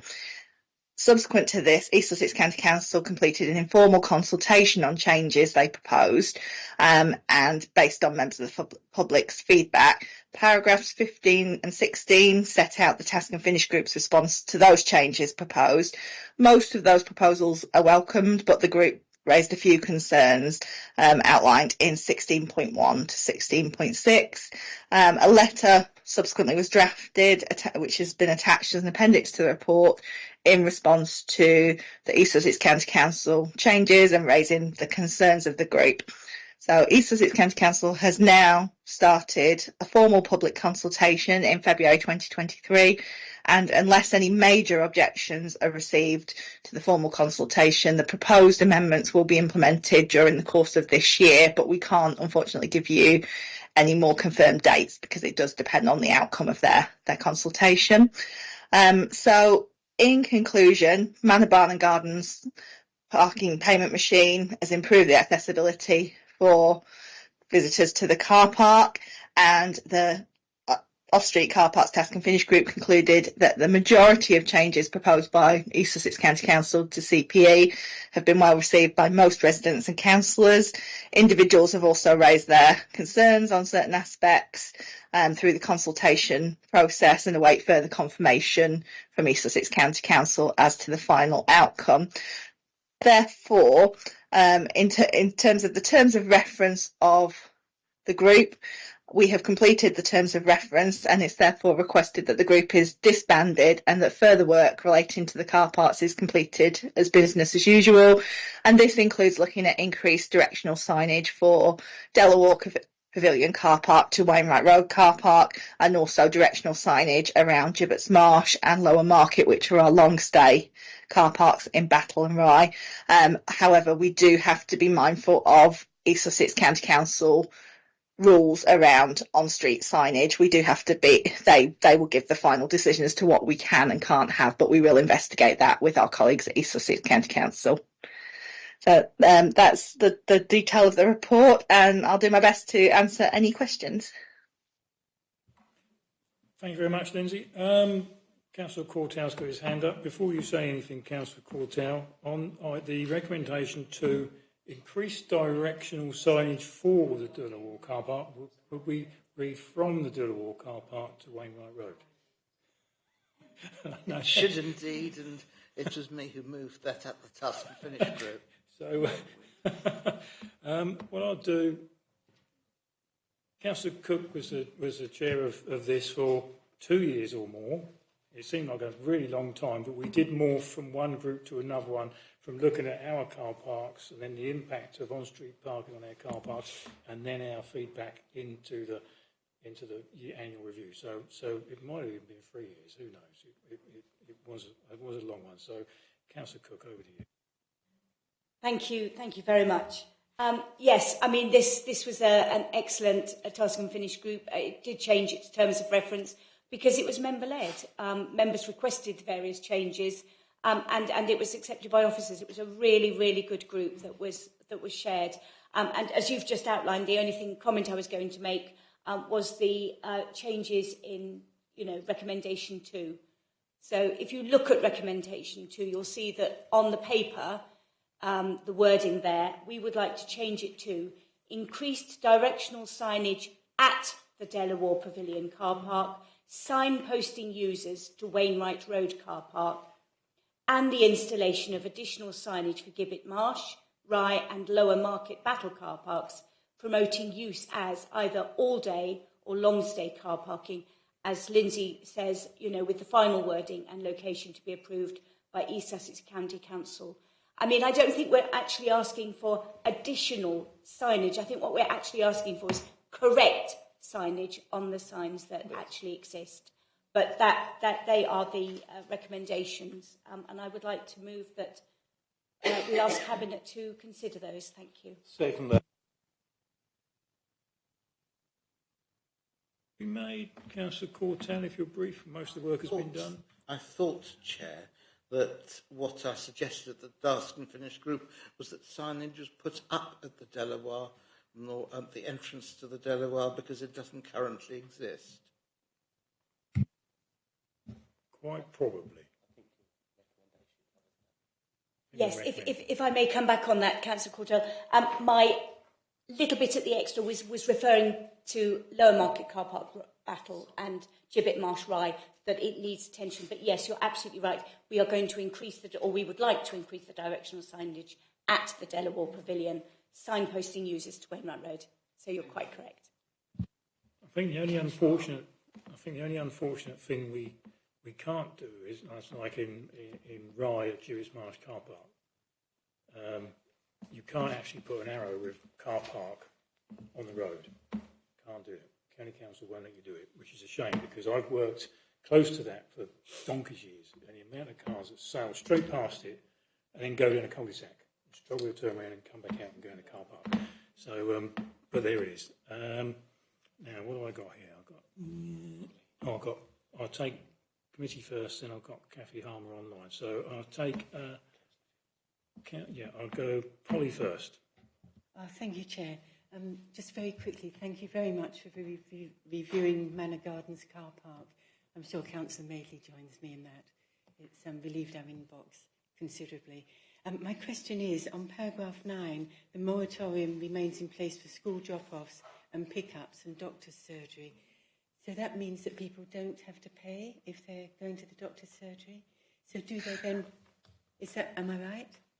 Not entirely, no. It's with regards to doctor's surgery, it was specifically in regards to flu clinics. In terms of doctor's appointments in general, we have a number of car parks across the district that are near to or adjacent to doctor's surgeries, and we don't suspend charges for people going to the doctor's surgery in those car parks. However, we do appreciate that it can be challenging to find on-street parking around Manor Gardens car park, so we have worked with the doctor's surgery when they've been doing flu clinics where they're getting large numbers of people through to be able to help provide free parking. And in terms of the schools, again, that's in line with other car parks that are very near to schools. We've liaised directly with the school about the start and finish times, and we give a window around that. So if parents are coming to pick up their children outside of those times, if they were coming to pick up their child at lunchtime, for example, they would have to pay to park, but at school pick-up and drop-off time, they wouldn't. So they don't need to put a note on their car to say what they're doing? No, they don't need to. We just don't enforce at that time. We don't want to advertise it more widely. We advertise it through the school because we don't want other users of the car park also using that time to come to the car park to do whatever else they're going to do and then adding to the problem. So. Thank you.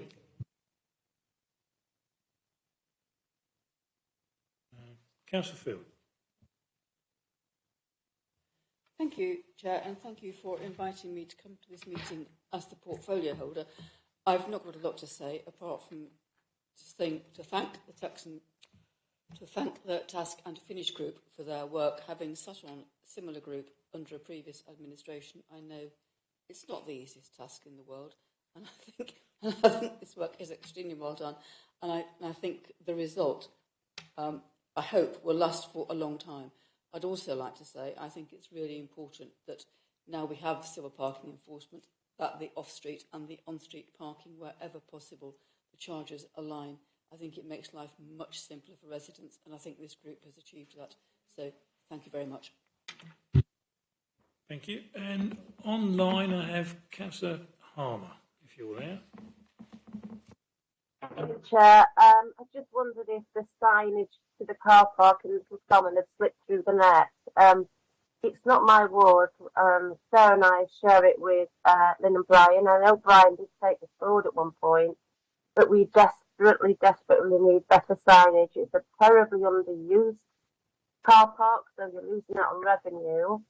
But if we did have better signage, I'm sure it would help everybody concerned. Is it possible to add this to the argument going forward? Thank you. Yes, we can add that in. Certainly from an officer point of view, it hadn't slipped through the net, but yes, it hasn't been mentioned specifically in the report. So yes, we can make sure it's added in. Thanks very much. And Councillor Coleman. It wasn't something I intended to raise, Chair, but as Councillor Harmer just raised that in Little Common, if we are looking at signage towards car parks, one thing in Sidley that's an issue at the moment is a lot of people are parking along Canada Way to use the BMX track and skate park facility when you've got Sidley car park, which is free. And thank you to the Task and Finish group for not changing that. Just down the road, that's a short walk away. So perhaps the signage in Canada Way might release some of those issues if you're looking at signage. But well done for finishing your Task and Finish group. Did Sidley free car park slip through the net? Ooh. It certainly did. Oh, it certainly did. I would keep stum there, Councillor. Right, well, it's been this report, and I was part of this group, so obviously it was brilliant.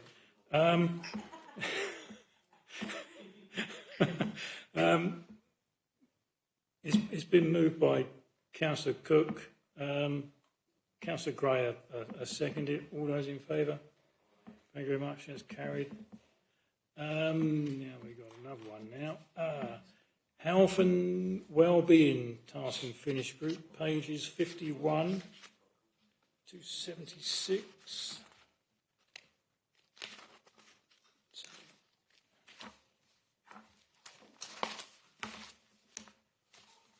All right, purpose of the report, summarise work of the Health and Task and Finish Group. Officer recommendations, there are many. Very many. Lindsay's still there, but I'm going to say thanks, Lindsay, for the work on the previous one.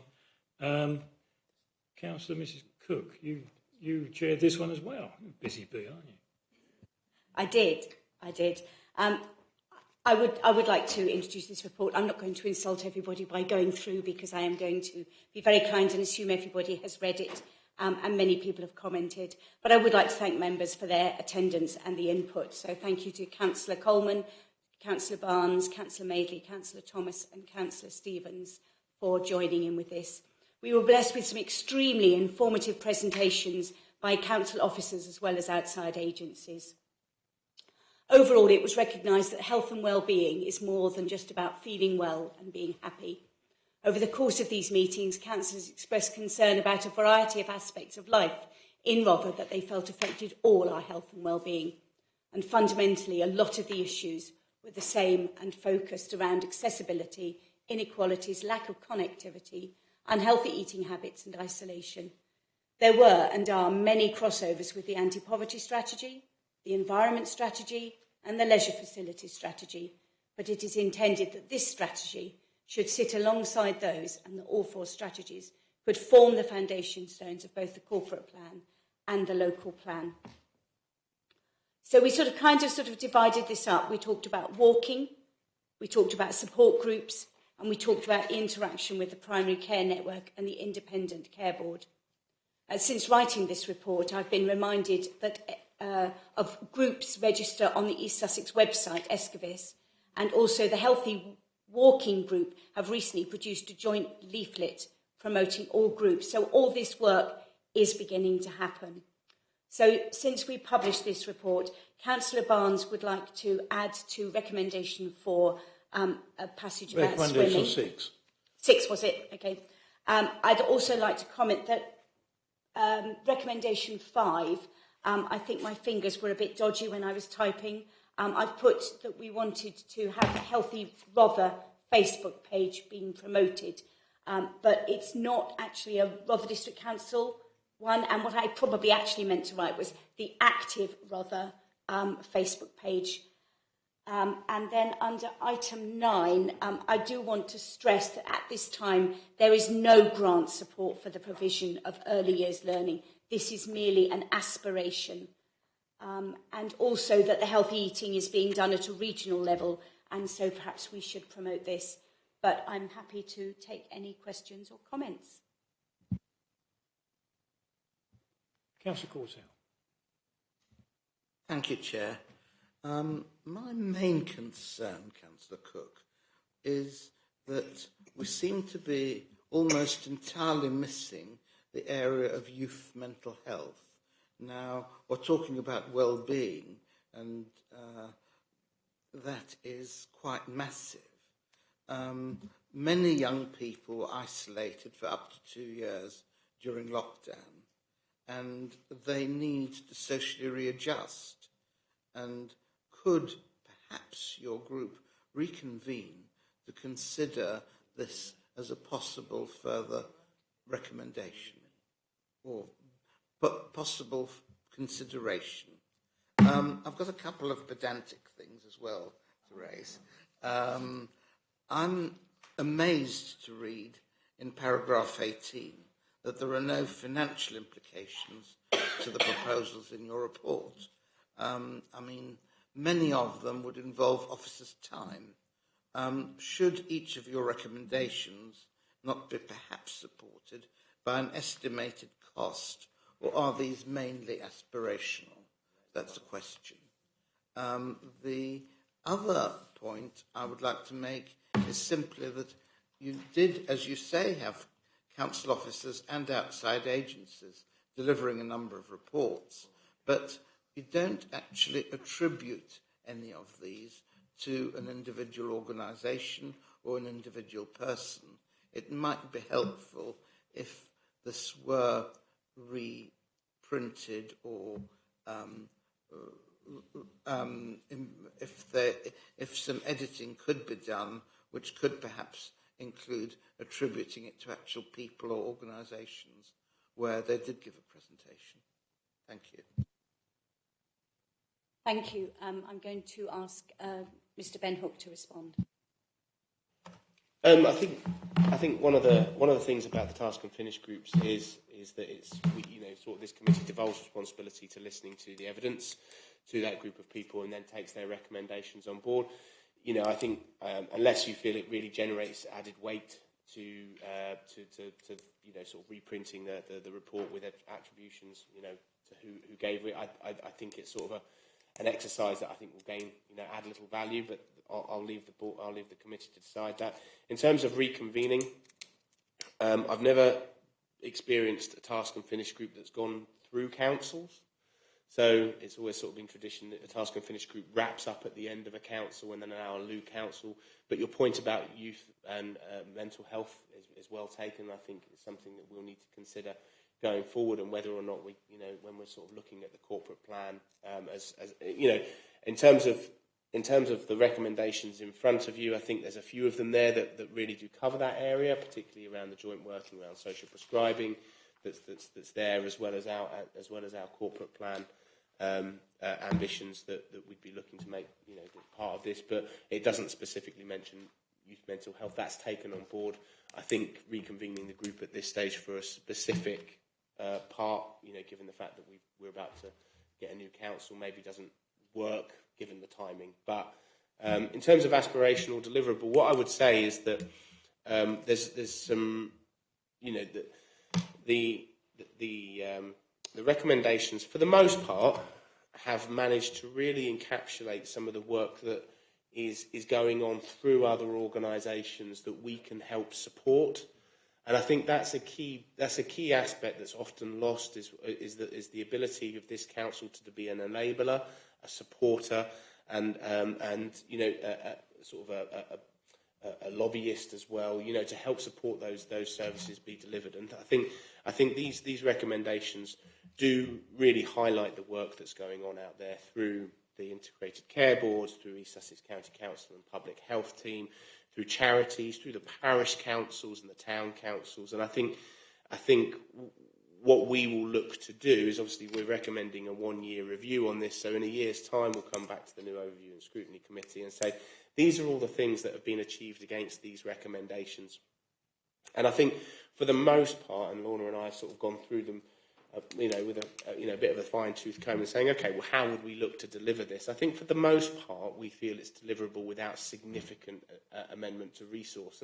And that's because actually what it's looking to do is maybe change the focus of how we deliver something, or change the focus of a policy a little bit. One of the recommendations, for example, around inclusion of the towns and parish councils, walking and cycling facilities and things like that, that can be delivered through our leisure facilities and health and wellbeing strategy that's already been adopted. It's just expanding the scope a little bit to make sure that we encapsulate some of these other bits that were sort of flushed out as part of this task and finish group. So I think in general the recommendations have sort of just add value to a lot of work that's already going on, and we will seek to deliver on these, and I think they are deliverable. Sorry, thank you. I do take on board your points, Councillor Cortell. I was always taught that don't mention any one thing, because otherwise 21 other people will be terribly upset if you haven't mentioned theirs. So youth mental health wasn't mentioned specifically, as neither was isolation in elderly people. But it is all covered with item recommendation 2, which is a partnership with agencies such as East Sussex County Council, NHS Sussex and the voluntary community. So I feel that is cost implications. You're absolutely right. There should be a paragraph that says officer time. So yes, I would agree with that. And again, attributing responsible people to reports. Again, if I were to say Battletown Council did a really good job, there would be Rye Town Council would be saying, well, we would have done a good job if they'd asked us. So, I don't want to, it was not my choice to attribute to individual people because, again, you're going to miss somebody out and they are going to get upset. So I understand what you're saying, but actually, I'd rather not do that. Thank you. Councillor Coleman. Thank you, Chair. I think that's absolutely right in terms of within this particular strategy, it's all about partnership working, similar to the anti-poverty strategy. And obviously, I know we had a presentation from Lord's Madagascar Elliott about the Sussex's health and wellbeing plan, which is a lot bigger, and that definitely focuses on youth mental health as one of their key aspects. And so I think this feeds into that. Where Councillor Cortell's point may come in is I'm very aware that in the next term that the council could do with looking at rejigging its youth strategy, which hasn't been done for quite a number of years. It was something I wanted to look at in this term, but we just haven't had the resources of the council to look at that in this term. But without electioneering, I hope that whoever is elected in the next term considers perhaps updating the council's youth strategy, because that could be somewhere where we can look at mental health as well as other factors from our perspective as a district council, because obviously mental health is more a county issue and an issue to work with in partners, but it is something that feeds into that area of work. So I hope that helps. Thank you, Chair. Councillor Barnes. Yes, one of the paradoxes that I came to appreciate, because I was on various boards in the NHS, is that public health is the business of so many different organisations. And in fact, the National Health Service probably has one of the least important roles, although not unimportant. But the key factors in health and well-being are actually housing, employment, and education, particularly early years education. And none of those are under the control of the NHS, nor are they all under our control.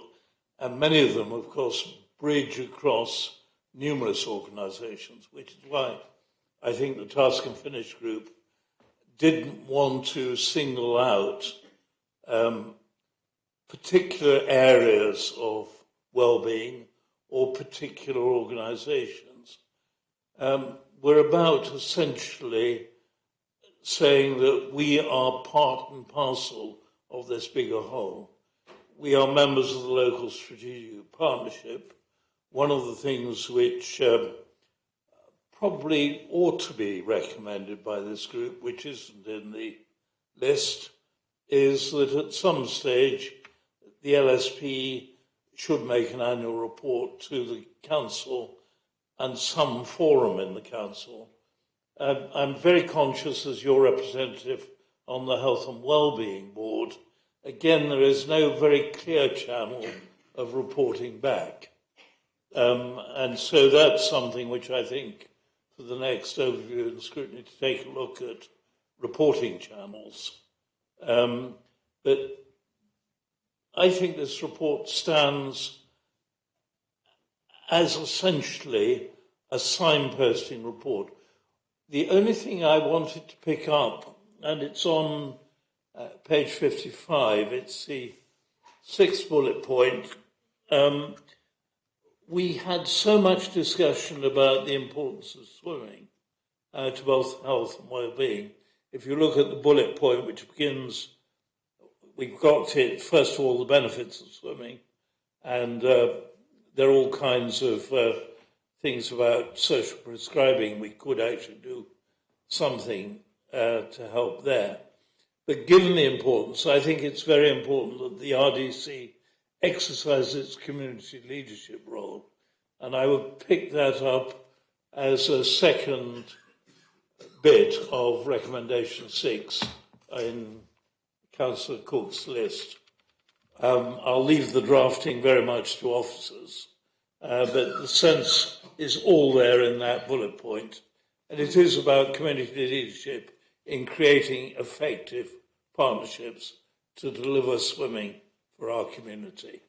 And I think that that's an important role. and slightly more proactive than the rest of paragraph 6, but nevertheless, recommendation 6 is where it belongs. So moved, Chairman. Thank you. Lorna, you wanted to say something?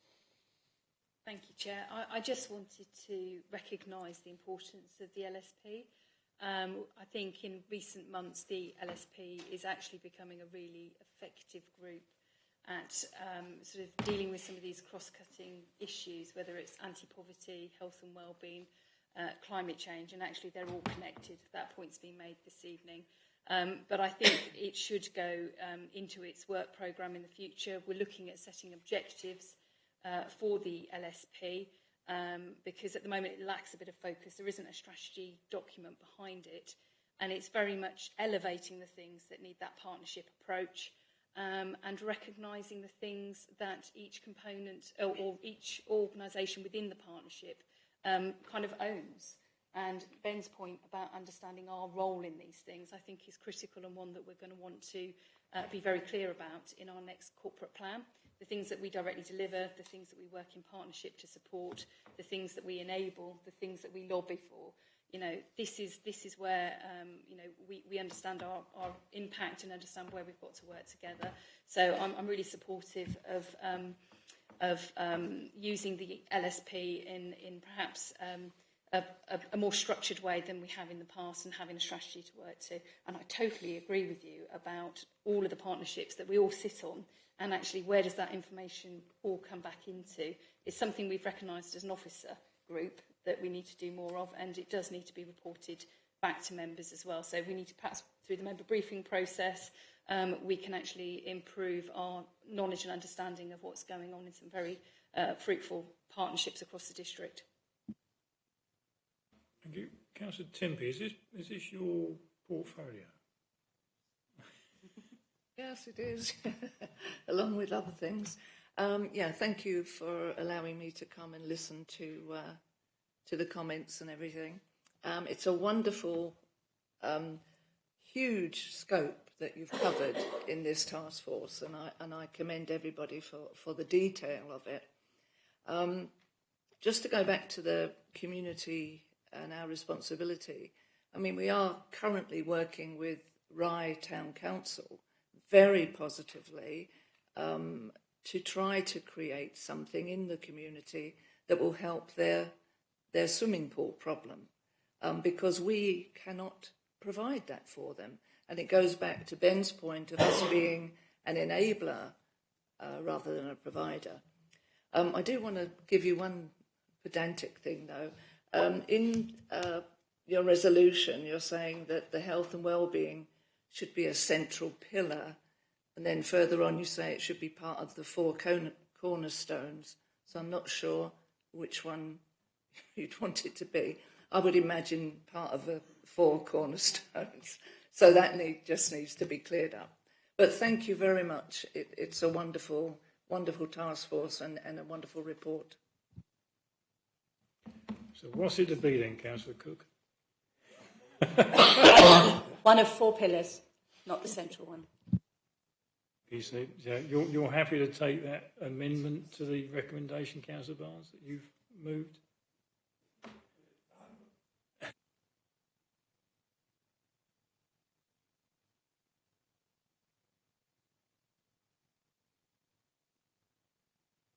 Yeah. Good. And I think Councillor Cook is happy to accept that. And you'll work out the wording. Okay. Right. So who's moved it? Councillor Barnes has moved. Is that right? Or Councillor Cook? You move it, Councillor Cook. I would like to move this. You move it. Second by Councillor Barnes. All those in favour? That's carried. Thank you very much. Any against? I register an abstention. The reason I'm abstaining is that I feel that not attributing different parts of the report to individual organisations or people is just fundamentally wrong. Well, that's your point, but I think it's a shame, and I think the work has been done by the group to a good standard. So there we are. thank you very much. Moving on, we'll go on to item 10, recommendations of the Bexhill Town Centre Conservation Area Task and Finish Group. You remember this one sort of came to us with a couple of representatives, and then we sort of changed their mind, and then they went away and did something different. So here we are. So we now have the recommendation.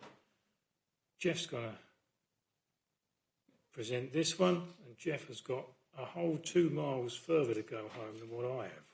So, over to you, Jeff. Yes, thanks very much. So, first thing to say is that this is the report of the group. It's something I've written for them, and that they have agreed. So it's not really my report in that sense. This was a one-day task and finish group, and I think that worked very well. It certainly kept it very focused and made the report easy to write. In the morning, we heard the views of the Bexhill Heritage and the Chamber of Commerce and Councillor Bayliss as the ward member, as well as my planning policy team leader and the conservation officer and an external historic building consultant. And then in the afternoon, the group sat down and thought about that and considered the terms of reference and came up with recommendations. And as Councillor Osborne said, the first point was that this task and finish group was created off the back of a proposed technical advice note to give guidance on planning applications for windows in Bexhill Conservation Area. But the first recommendation was that we shouldn't go forward with that TAM because it sort of became obvious that it become divisive as a document rather than being helpful, and therefore we shouldn't pursue that. But that we should retain the Bexhill Town Centre Conservation Area, but we should recognise that it is different in some ways and look at specific policies to help and support it through the review of the local plan. That there should be increased enforcement within the conservation area in order to deal with the windows that are unsatisfactory that have been installed, and to ensure that doesn't happen in the future. And next, subject to understanding the cost implications, to offer a free pre-application advice service for applicants wishing to change windows and shop fronts, so that we could ensure that we were providing that advice and encouraging that advice to be given, and therefore cutting down on costs of enforcement and appeals in the future. And finally, to work with groups such as the Bexhill Heritage and the Bexhill Chamber of Commerce to look at funding opportunities to improve the town centre's conservation area, both its public realm and the buildings. Thank you. Thank you. Councillor Madeley, you as the chair of this group, anything you wish to say?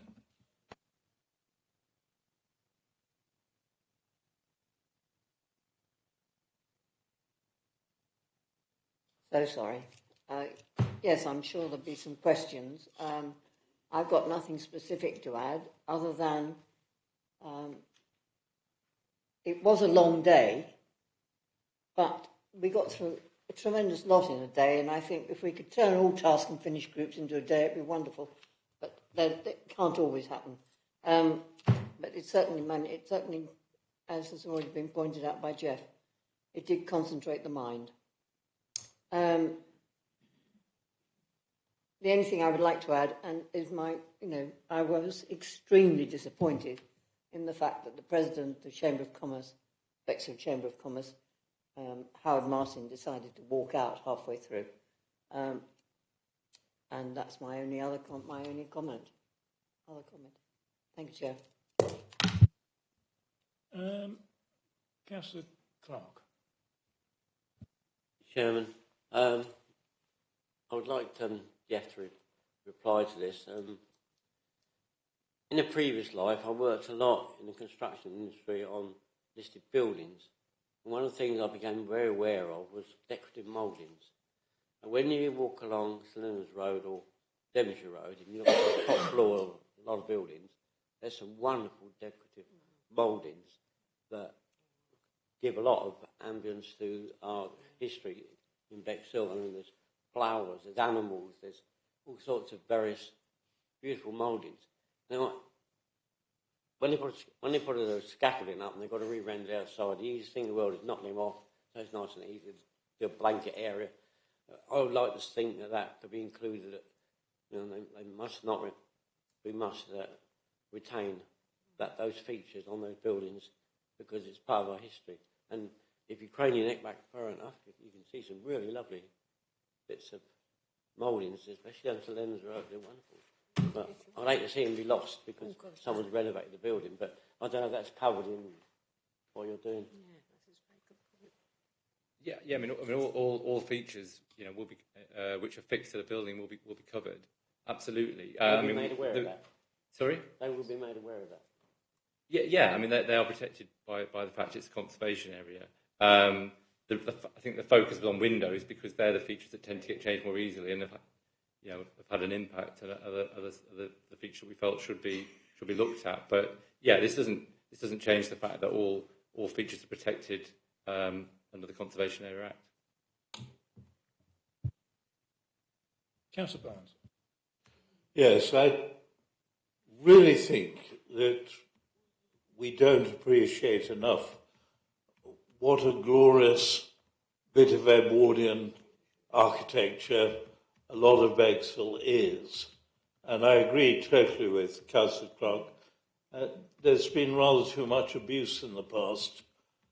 This really ought to be something we glory in and promote and really seek to enhance. It's not simply a matter of enforcement. We ought to make this a central attraction to bring people into Bexhill. And so I welcome what the group is trying to do. I think actually I would want to try and put an even more positive tone on this, that we should be looking to enhance the conservation area and promote it, because I think it is run down at the moment.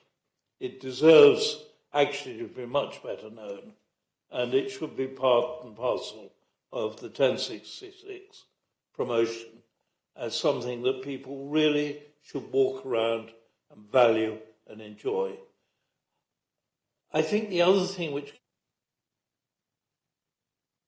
of our planning discussions really needs to be emphasised, which is when you're looking at wood frames to windows, you're looking at something that actually lasts a lot longer and is a lot greener. And that is two very important points, which I think are both essential to bring to bear when you're looking at Edwardian buildings. They can be very close-fitting, but they work extraordinarily well if they are properly carpentered. Councillor Earl Williams. Thank you, Chairman. I absolutely support Councillor Clark, and I think that should actually be written in or added to the report because it wasn't. We didn't specifically mention that, did we? And I think perhaps we should have done. On the point of the wooden windows, I'd like to just point out, having had a Victorian house, that the windows were wooden and they were over 100 years old, and they're still there, and they're fantastic. But modern wooden windows are not in that category. They're not the quality of wood anymore. You haven't got that solid. You won't get them lasting 100 years now. And the maintenance on wooden windows is quite horrific, especially if you're on a top floor of a block of flats. It can be very, very costly. And as I say, they won't last like the old wooden windows. Through you, Chairman, the problem is that we're importing a lot of second-rate timber, and what we really need to promote is our own domestic sources of supply coming from this country, which again will be a much greener solution. Indeed, I would love to see some heritage wood businesses developing rather. That actually would be a positive outcome. You're talking to a carpenter, don't forget. Councillor Bayliss. Yes, thank you very much. And I'd like to commend the Task and Finish group. I thought it was a really well-run day.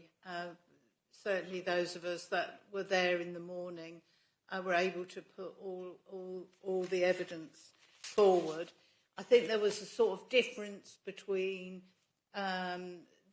the Chamber of Commerce and myself and the Bexhill Heritage, which, I mean, the Bexhill Heritage and myself really support the conservation area. We support keeping it.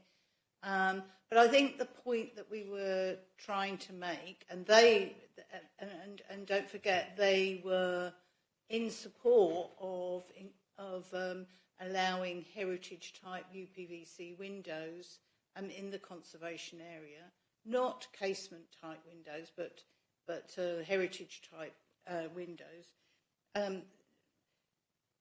As being almost like for like. I know that if you get really up close, you could tell the difference between the two.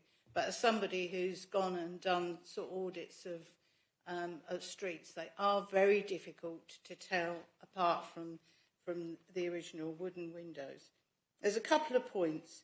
On page 89, it talks about the Article 4. Now, part of my argument was to say, actually, are we really sort of being consistent in the way that we are approaching our UPVC windows in the conservation area? We don't have, if you're a single dwelling in the conservation area under the not under Article 4, under presumed permitted development rights, you can actually change all the windows to whatever you like, and nobody can touch you at all. So if you're one of the single dwellings in, say, Cornwall Road or in Albany Road, a single house dwelling, you can rip out your wooden windows and put in UPVC and nobody can touch you. And the only way they could touch you is if you put in what's called this Article 4, which says, well, we require you to get planning permission because we, the District Council, think that wooden windows are really important, so we're going to put in an Article 4. So I said the existence that we hadn't done that was, if you like, supported the argument that we don't treat it that seriously. The other argument I made, of course, was that actually we don't enforce. So somebody who decides to put in wooden UPVC windows without asking for planning permission, and I'd got some examples in the report and my submission, they're not followed. That's not followed up. And the reason I understand why it's not followed up is that when they're making the decision about using the sort of, scarce resources of enforcement, the belief is that the damage to the environment is not sufficient to sort of warrant enforcement. So that, again, doesn't sort of make the case add up. I mean, I'm glad we've got the outcome that we've got. I can say that, if I were to be elected again in May, if I get that honour, one of the things that I will be doing is pursuing the local plan changes and trying to make sure that we have a specific policy on windows in the local plan that would allow people to invest. And the final point I want to make is we talk about a greener environment, but actually people with double glazing windows, are paying less on heating, we're saving on energy bills. And as somebody who lives on the seafront, you have to paint your windows, you have to paint all your wood. I have to stain my wood on the seafront every year. Now, that staining material is pretty toxic stuff, I can tell you. So I'm actually not convinced that when we do this, balanced argument about the environmental or the pros and cons of UPVC versus wood, we're actually adding all the factors in. So please, can it be removed, the sentence where it says she also suggested that Article 4 should be made to prevent windows being replaced with poor UVC replacement, because that wasn't my suggestion. I used it as an example that because we haven't got an Article 4, we're not that, you know, it's not one of our priorities. That we have to have wooden windows in every building in the town centre conservation area. But very much support what Councillor Clark said, and I think if you walk down any street, and I think there are some beautiful Dutch gabling and some actually really attractive buildings. So I wouldn't want to see any of that lost. Thank you. Jeff, any comment on that section? No? No? Yes, I agree with Councillor Bellis to this extent, but I do think if we've got a valuable conservation area, you need to use the planning system positively to reinforce that. So if Article 4 is necessary, then I think it should be considered in the local plan process. That will enable consultation to take place and for the inspector to rule. But I have to say, being very tight on conservation areas has been an enormous benefit to Burwash, which does benefit from tourism as a result. And it's also very important in Robertsbridge. So it seems to me we can make more of the conservation area in Bexhill as a tourist venue. And really the contrast with the Delaware is a very interesting one when you stand there and look. But the Edwardian area of Bexhill really needs to be promoted much more than we do at the moment. I think it must have been back in October or November when it first came to us. So I came over in early and had a walk round with one of the councillors. And I don't think you're going to sort of change things overnight, because there were so many, there were some really awful windows that were falling apart where people didn't know whether, couldn't afford to put timber back in. And there was a lot of stuff. There was everything from aluminium to timber to plastic to, all sorts of different styles. So I think the recommendations are sort of sensible in that, we assist people with pre-application advice. And then over the course of a long time, there will be improvement, but it won't get. I think this recommendation it won't get any worse, if you know what I mean. And I think on the other side, you've also got to look at the environment. And I've said it before. A lot of these shops, they got flats above, which people are obviously renting. 2025, they got to be EPC C. Well, if you've got single glazed windows, you ain't going to get there. So what are they going to be? The whole town full of Airbnbs? Because that's where it'll be. You won't be able. Legally, you won't be able to let them out on new lets. Existing tenants can stay in there till 26 or 27. Then you've got to get them to a C. And if you only got single glazed windows, you're not going to have it. So, as I understand Heritage, Chairman, they are not objecting to the right kind of double glazed window. But I'm all in favour of your recommendation 6. I think we should be looking to help people with this. If I were adding anything, it would be working with the Woodland Enterprise Centre to try to get a local heritage wood firm going, because I think that would be a considerable advantage to the local economy. And we do have a great many listed buildings in this area that really require the right type of window. To put in my 15th century barn UPVC would simply be wrong.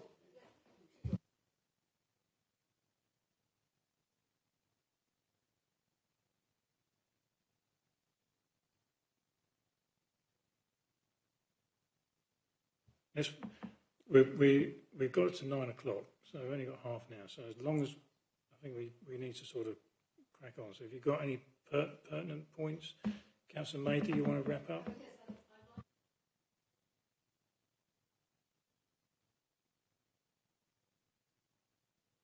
I'd just like to come back on this one point about the mouldings, and I do agree with my colleagues on that. And whether or not we need to put it in, I don't know. I mean, I bow to Ben and to Jeff on this one. Surely it does come under conservation area, does it not?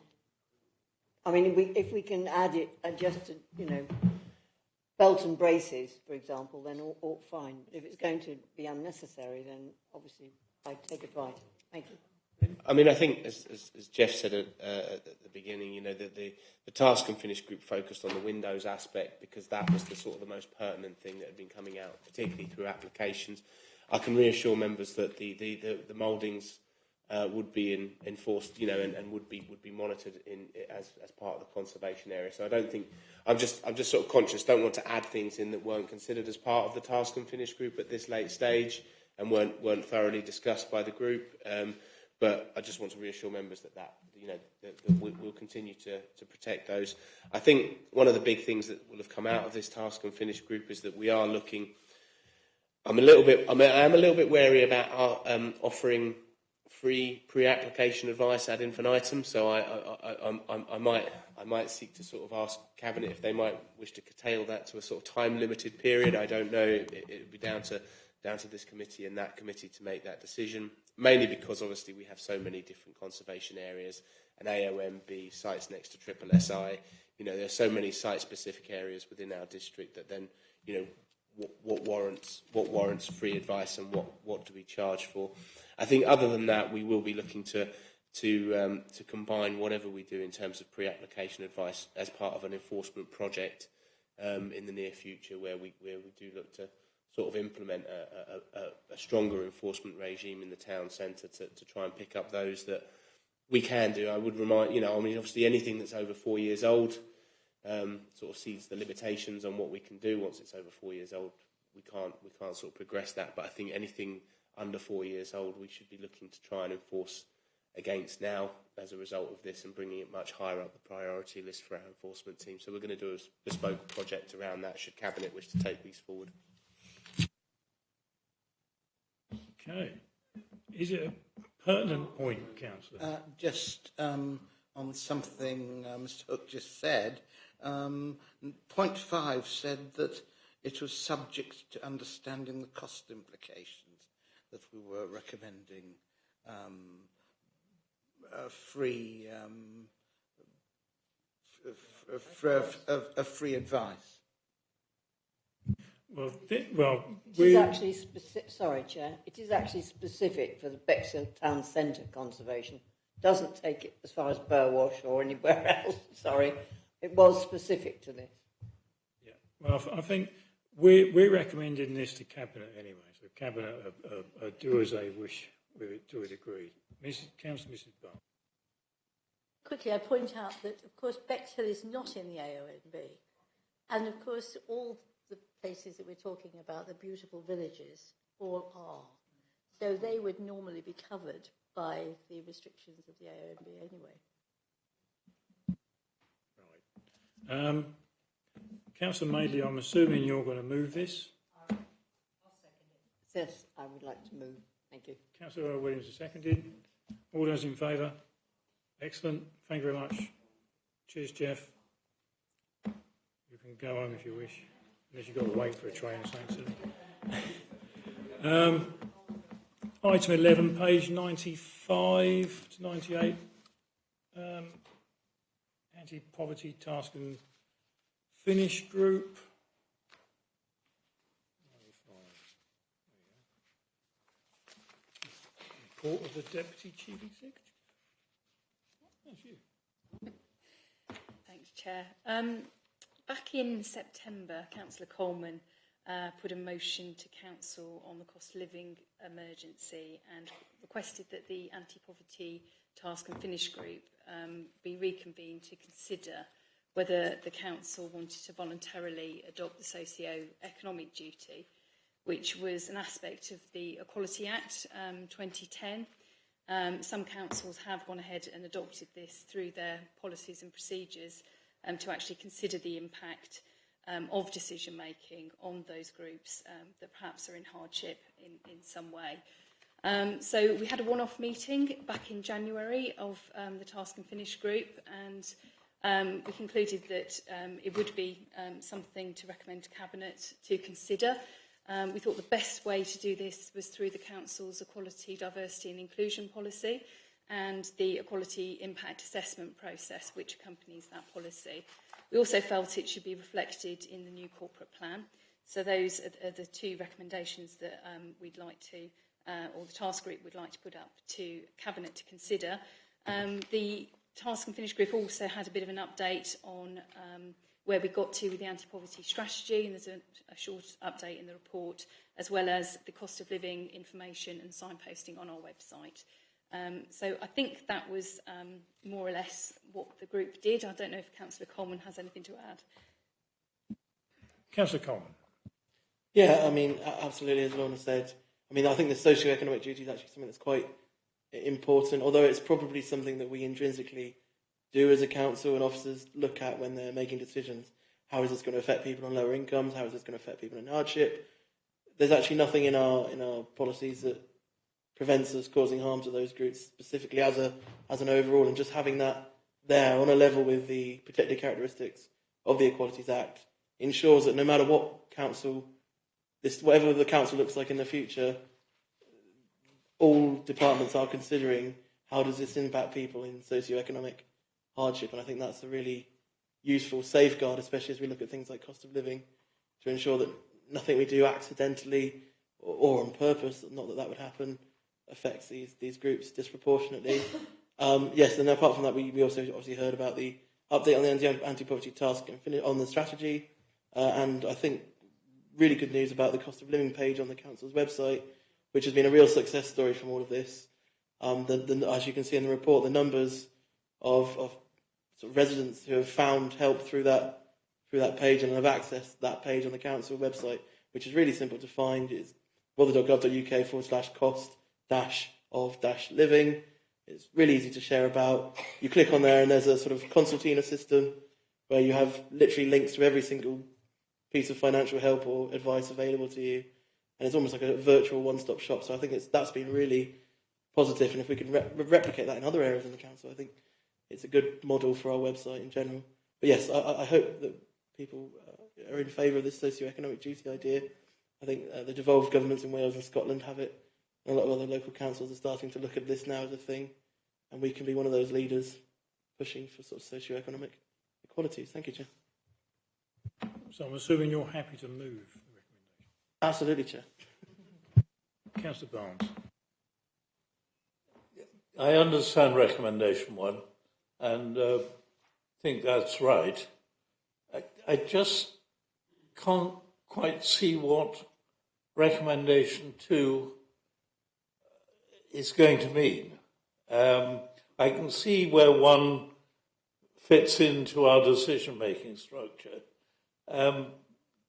I welcome a little more clarification from Councillor Coleman on how we're going to do 2, because is it really feasible until we know what our priorities are going to be in the next corporate plan? They may well have something where you can write in this, but they might not. So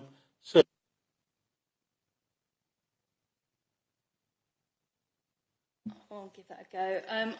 I think what's really important actually is when we come to write our corporate plan, we're looking at the data that's behind it.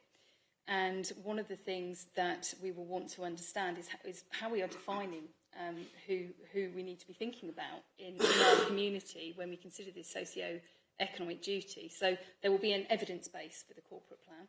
And I very much want that to be something that is pulled forward to the State of the District report, and the metrics that we kind of consider when we're thinking about the interventions we might want to make through the next corporate plan That's, I think, the value of considering this as we're putting that plan together. I think the corporate plan may come before the review of the equality strategy. I think things should flow from the corporate plan, so there might be a slightly out of sync. The recommendations may not flow in that order, but it is about understanding need. And if we're not looking at need and we're not understanding we don't then understand what policy interventions and what actions we need to take.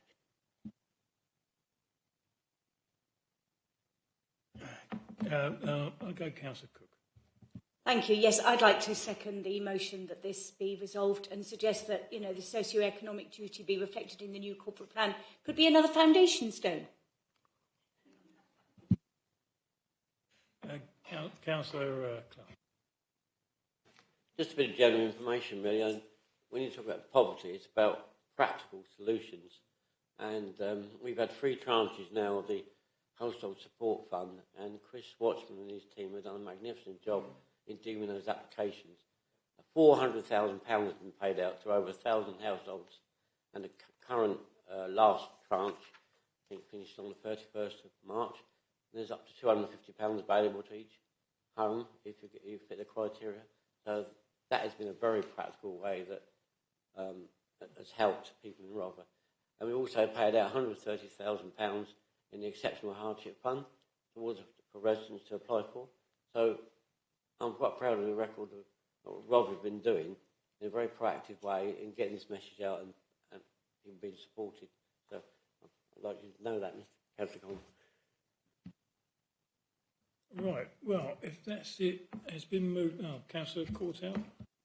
Yeah, I'm delighted that the socio-economic duty has been unearthed out of the Equalities Act 1910, and I think the recommendations 1 and 2 are excellent, have my full support, and I can see it making a substantive difference to future council decisions. And I'd like to call for a recorded vote on this visionary proposal. I really can't see the point of that, to be honest. We're not full council, we don't need a recorded vote, do we? Yeah, I'd like it recorded somehow that it is unanimous. Well, we're only.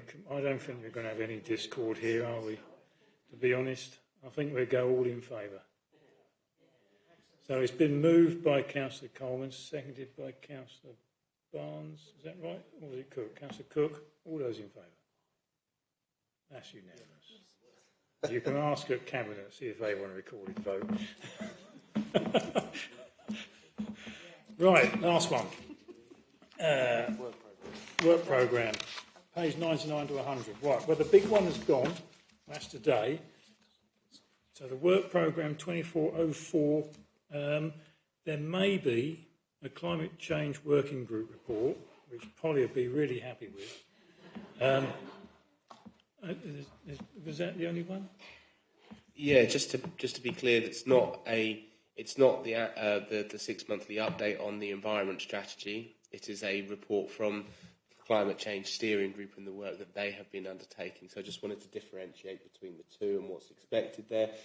I think we had also discussed about putting in I don't know if this fits under working practices and work programme review, but we had talked about an item in which a discussion might be had about reviewing future items for consideration that the new Overview and Scrutiny Committee might want to consider, so that we can send sort of almost a letter to yourselves, if you like, in 6 months' time to say, what you think could be urgent items for review, so that on the basis that there might be some level of change amongst the committee, they're not coming in cold. So you're saying, just in case there's a complete and utter wipeout this time, and not just a bit of a wipeout, there's a complete and utter wipeout, and all the new ones say, what are you supposed to do? We give them a letter and saying, there's a starting point. Basically, yeah. I mean, you're probably the only chairman hoping to lose his chairmanship based on the new constitution. So, So yeah, basically just a bit, because you don't know who's going to be on the committee, and it might be a bit of guidance to say these are some of the things that we were considering. Yeah. Okay, makes sense. Everybody happy with that? Yeah, right. Well, thank you for your forbearance this evening. It's 9:15. I declare the meeting closed, and if anybody's still watching online, well done. Thank you all. Safe night home. Safe journey home. Bye. Bye.